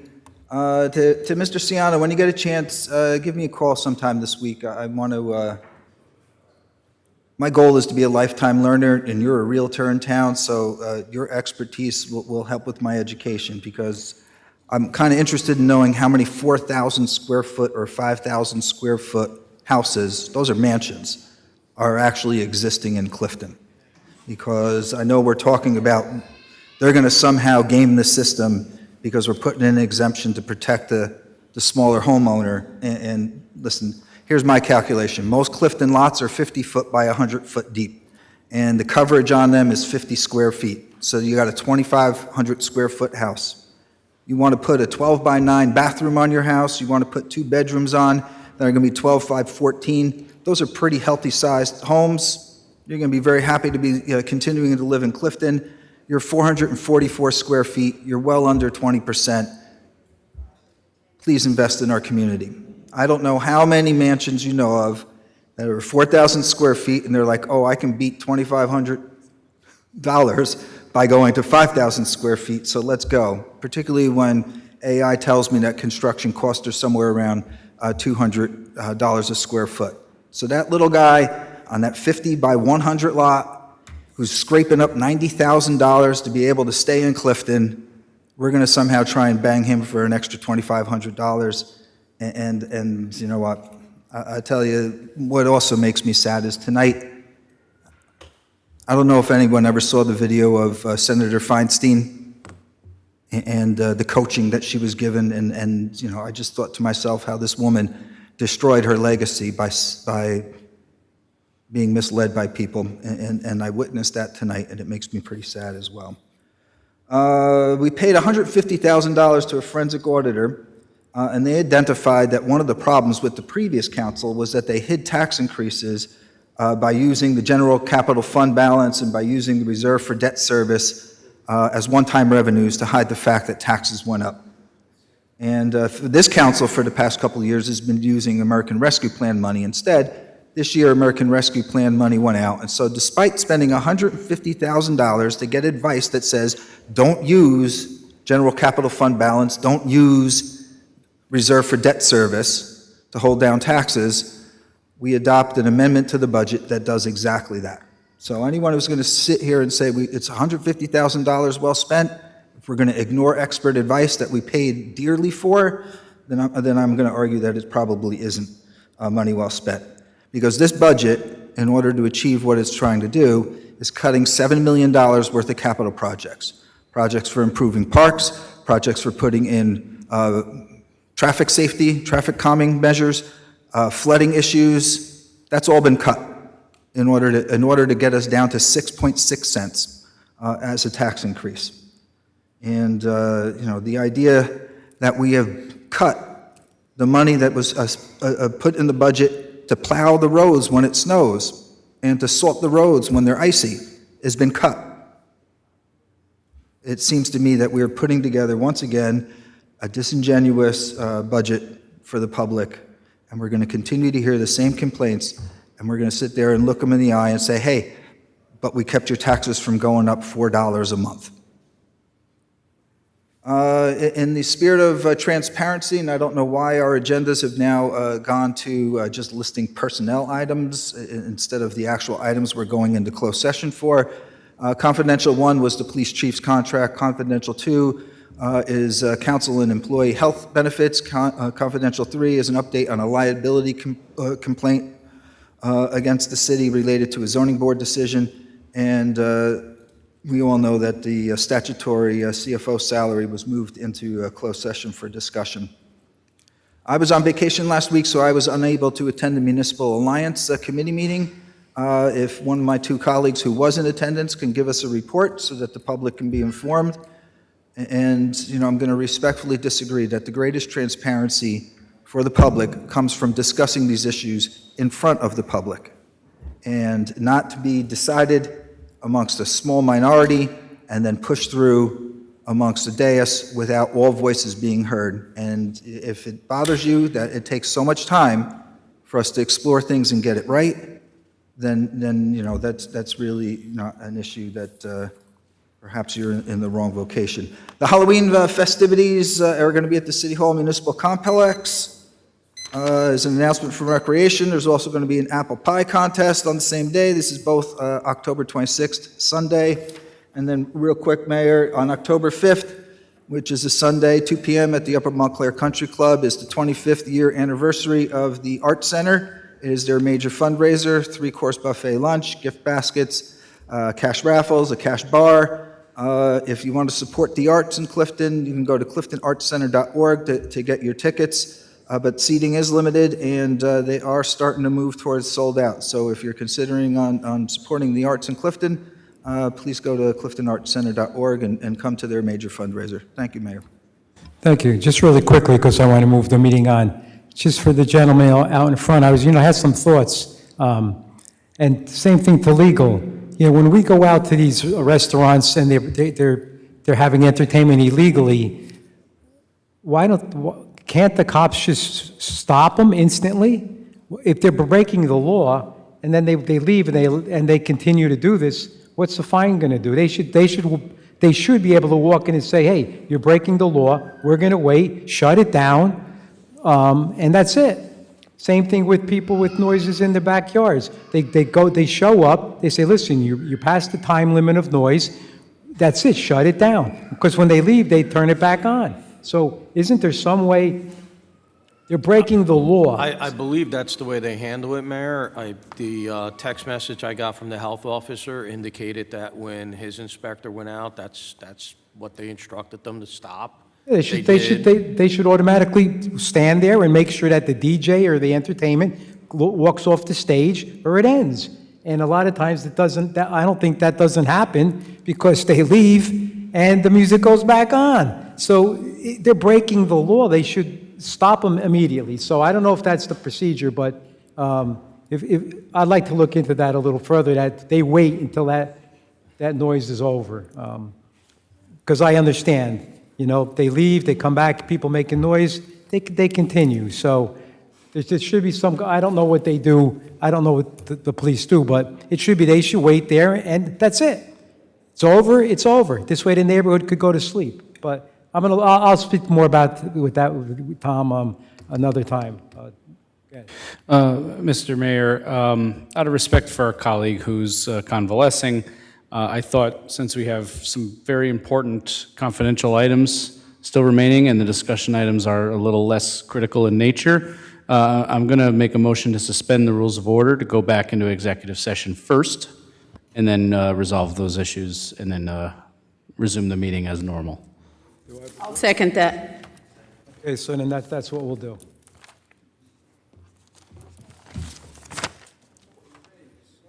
Oh, I'm sorry. I forgot Rosemary. Rosemary, quickly. I'm sorry. That's my fault. I'll take my 5 minutes, Mayor. No. I apologize. Okay. Well, good evening, everyone. Thank you so much for all the speakers that came out. Just a really quick update for my council colleague regarding to Municipal Alliance. We did meet to the point that we all were there in the room, but unfortunately the meeting was postponed because the Board of Ed felt that they wanted to have the board attorney there in addition since we brought our own legal to the meeting. So with that said, more to follow and it will be rescheduled. So on that note, I just have a couple announcements. First, I want to sincerely thank the Office of the City Manager for all the support. So Last week, I am proud to say that in collaboration with my office, the Office of Councilwoman Pino and the Office of City Manager, we celebrated Clifton's Bravest. So Mr. Softy went to all our 6 firehouses all 4 days because we want to make sure that we captured all our guys to say a big thank you for all the hard work and dedication they give here at the city. And Mr. Softy, I believe, even came here to headquarters because we didn't forget our guys here in the beautiful yellow home. So again, thank you for all your hard work and for all our employees here at City Hall. With that, I want to remind everyone that Hispanic Heritage Month is right around the corner, starts September 15th through October 15th. So with that said, I am proud and happy to remind everyone of the 3rd annual Hispanic Heritage Month, 3rd annual Latino Leaders Hispanic Heritage Month Carnival, sorry. It's going to be held this month, starting September 24th through September 28th. And again, I want to thank those colleagues here on the dais that have always supported the true diversity here in the city. With that, I also want to highlight the Clifton Art Center, who is also celebrating Hispanic Heritage Month and is having an art exhibit, The Great Inca Road. I am proud to say that Latino Leaders of Clifton is also collaborating with these efforts, along also with the Consul General of Peru from Patterson. They're also partnering up. So it's great to see everyone coming together to celebrate the different cultures here in the city. With that, also I want to remind everyone that the ECHO Youth Program is back for the fall semester. So we're really excited. Recruiting is ongoing, so please make sure you check us out. We have a great program where our youth learn life skills, have employment opportunities, and just get to learn how to build community. So with that, we've had great success, and please make sure to spread the word. The program is open to youth between the ages of 14 to 24. Back to school starts for some of our kids tomorrow. Some of our kids here in the district are on Thursday. So either way, regardless of when you start, I wish you all a magical back to school and a great school year ahead. With that, not only does back to school come, but so does Clifton behind the scenes. So our initiative comes back, and it starts on September 30th, and we're going to be hosting one every month through December. So please be on the lookout. We hope to see everyone there. We revamped the program, so we're excited to share our new things. And one of the things that we've changed, we also added an additional language. So we are going to be doing Clifton Behind the Scenes in Arabic. So we're going to present it in Spanish, English, and Arabic, and we're really excited to have the community come out. So we will be doing more outreach. And again, to my colleagues who are interested in helping promote the program, I will be reaching out in case you want to be part of those videos.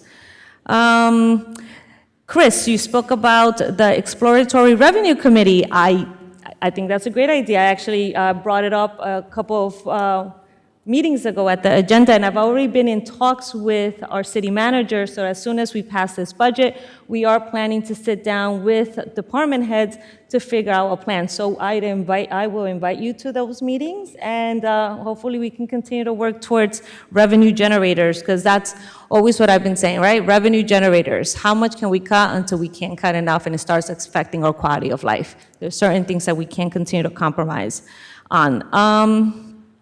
And let me see, Mr. Miles, I definitely am going to stay on top of administration to make sure we follow up, because I'm sure you got a lot, but maybe a lot of nothing right now, because we want to know processes. And if the processes are not working, we need to figure out what we can do better, right? I like to say, let's give the business the benefit of the doubt. When you know better, you do better, but it seems like they already have been told. So what's the problem, right? So let's figure this out. So I hope to, this time in 2 weeks, you'll have a solution one way or another as to a plan in place. And I think that's all I have for now. Thank you so much. We take a 2-minute pause because we're going to go back into confidentials. So.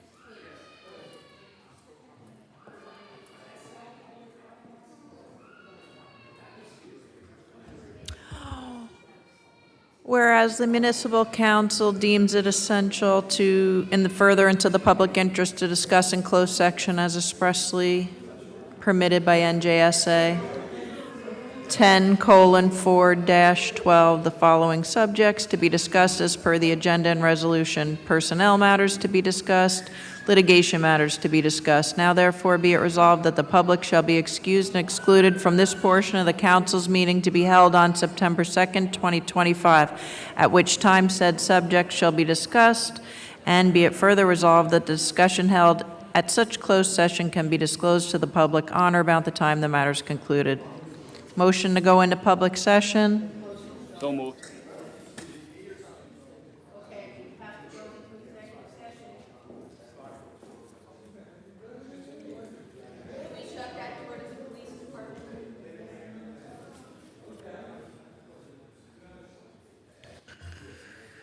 Okay, public.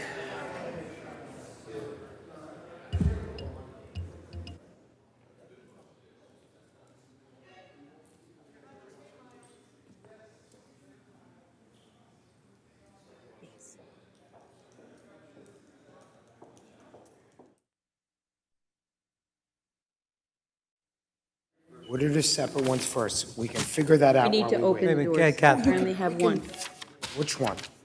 450, salary adjustment of chief financial officer. Kathleen, are we back on? Okay, we need to open the doors. All right, Mayor, just. Okay, we're going to go to, we're going to go to resolutions. Are there any exceptions? Wait. We got to open the door. There's people out there, All right, including Carol. okay.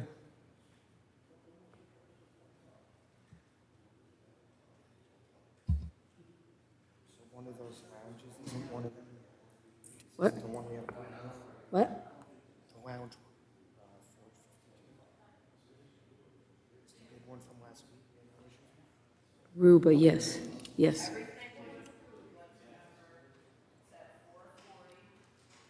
$440 we're voting on. Bill, we're going through resolutions we're voting on. 440. What other ones do we have to vote on?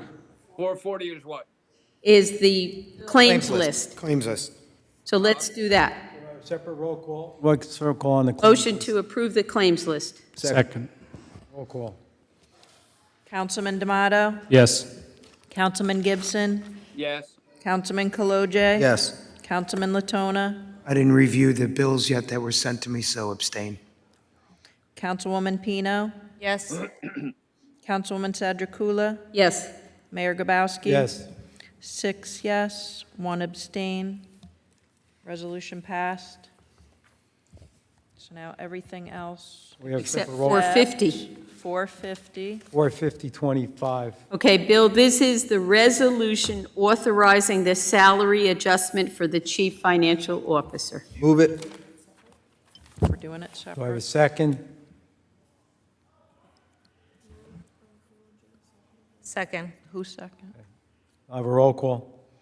Councilman D'Amato? No. Councilman Gibson? Well, you're going to have to live by the sword.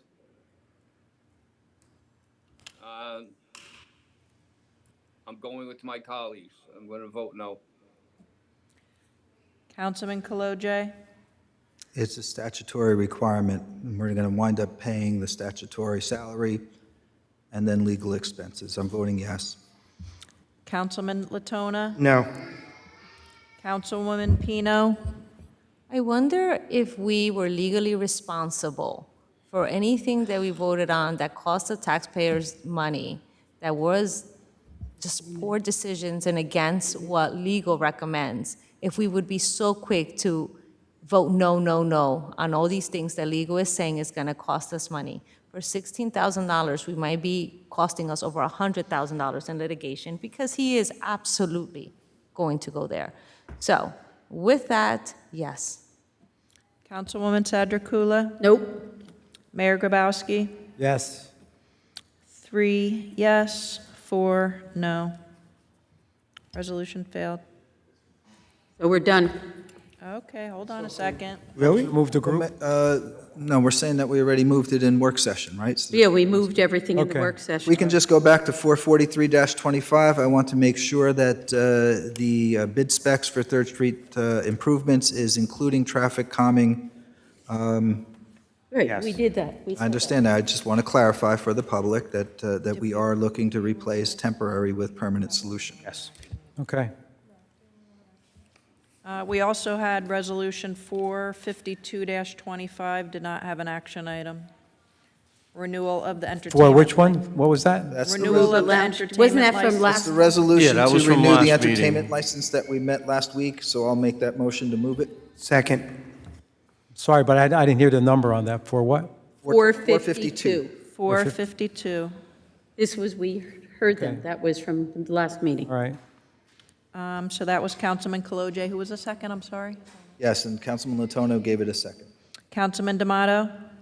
Yes. Councilman Gibson? Yes. Councilman Kalojay? Yes. Councilman Latona? Yes. Councilwoman Pino? Yes. Councilwoman Sedgwick-Cooler? Yes. Mayor Grabowski? Yes. 7 yes. Resolution passed. Okay. I think we're good for that. They don't have to get approved, they just get approved, I guess. That's what they said. Kathleen, what was 45325? The last one on the bottom. It's executive session. Finish with confidential. Oh, to go into, got it. Yeah. All right, so we're going back to discussions, right, Tom? Yes, Mayor. Okay. Go back to discussions, I believe. I think we talked about D1. Yep. So we did D1, D1. So we're good with that? D2, I believe, is a recommendation from the Health Department to enact an ordinance for bed bugs. I had a question. It says that you have to give them access. But with illegal apartments, we don't have to. So does this hold weight? Tom? Yeah, I would have to look into that. That was, he modeled this off, I believe, Wayne's. Right, but if it has no, we can't get in when we have illegal apartments. I understand that. I'll have to look into that. Okay, if you can, and get back to us. And what precipitated this? Do we have an influx of bedbugs in the hotels and the? Yes, I believe there was some, and there's also was a concern with people that are discarding like mattresses and stuff that are infected. Without being in plastic. Yeah, Do we just sitting on the curb? Sitting on the curb. Do our not DPW, our trash collectors know not to pick it up because it's not in a plastic? well, they won't if this ordinance goes through. It would have to be, properly wrapped in So plastic. right now, every other town says it has to be wrapped. Because we don't have this ordinance, it doesn't have to be wrapped? That's And correct. just the problem is, what's going to happen is unfortunately, and I've seen it happen when they don't take it when it's soiled, obviously the resident doesn't drag it back in the house, or It lays the there. landlord if they emptied out the apartment, so it now just sits on the street until the following week and the neighbors call. And so I don't know what the answer is, but we'll Well, have to move forward and see what happens. Okay, sounds good. I'll get what answers I can Thank from you. the Health Department. Thank you, that's good. Hey, Ray. Yes, Bill. Yes, Bill. Good night, ladies and gentlemen. Good night, Bill. Good night, Bill. Night, Bill. Good night. Good night. We're going to move to Council Mail 1. Slowly sinking. Any questions on any council mail? Mayor, Council Mail 4, if my colleagues don't have something before then?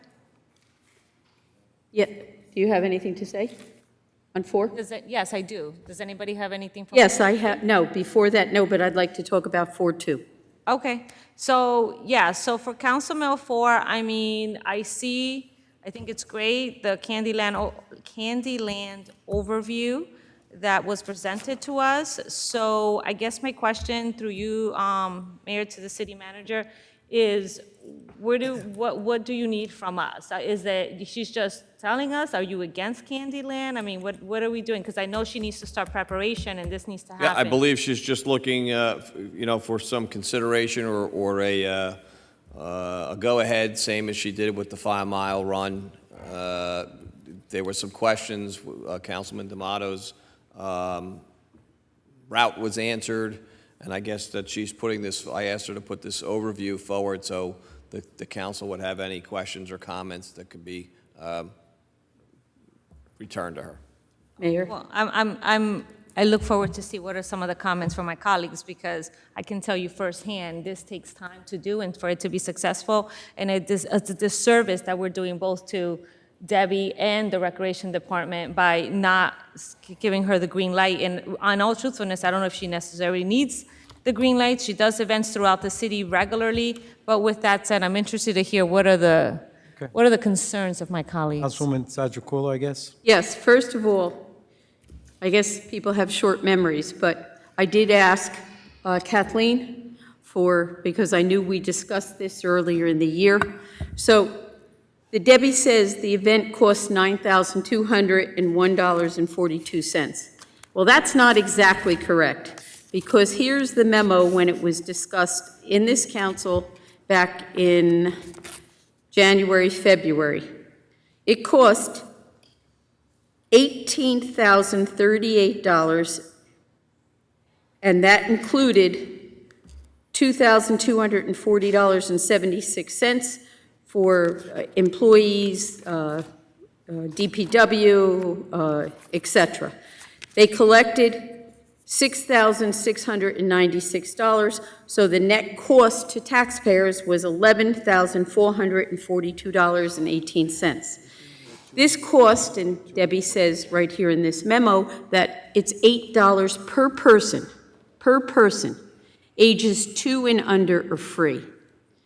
I have been, well, there's a couple of things. Number one, there was a holiday committee. The holiday committee has never met to discuss decorations, tree lightings, all this. Why do we have committees if we're not going to meet, or we're going to just meet with the... Point of order, Mayor, we're speaking about Candyland. It's 11:30 at night. We're speaking about Candyland, please. I want to hear what the point of order was. The point of order is that she's going into something else. She's going. It's this. This is going into the holiday committee, Mayor. The holiday committee has nothing to do with recreation.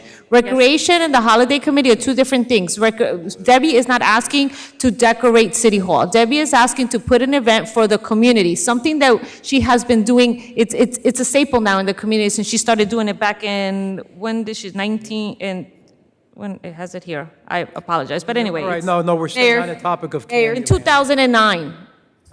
We're staying on the topic of Candyland. This was supposed to be brought in front of the holiday committee. We discussed... Candyland? I'm sorry, but it was. It was brought in, there were suggestions. In fact, Councilman Gibson was a very big proponent of, can we do something and talk to the holiday committee without charging our residents, the way Nutley does, the way Lyndhurst does.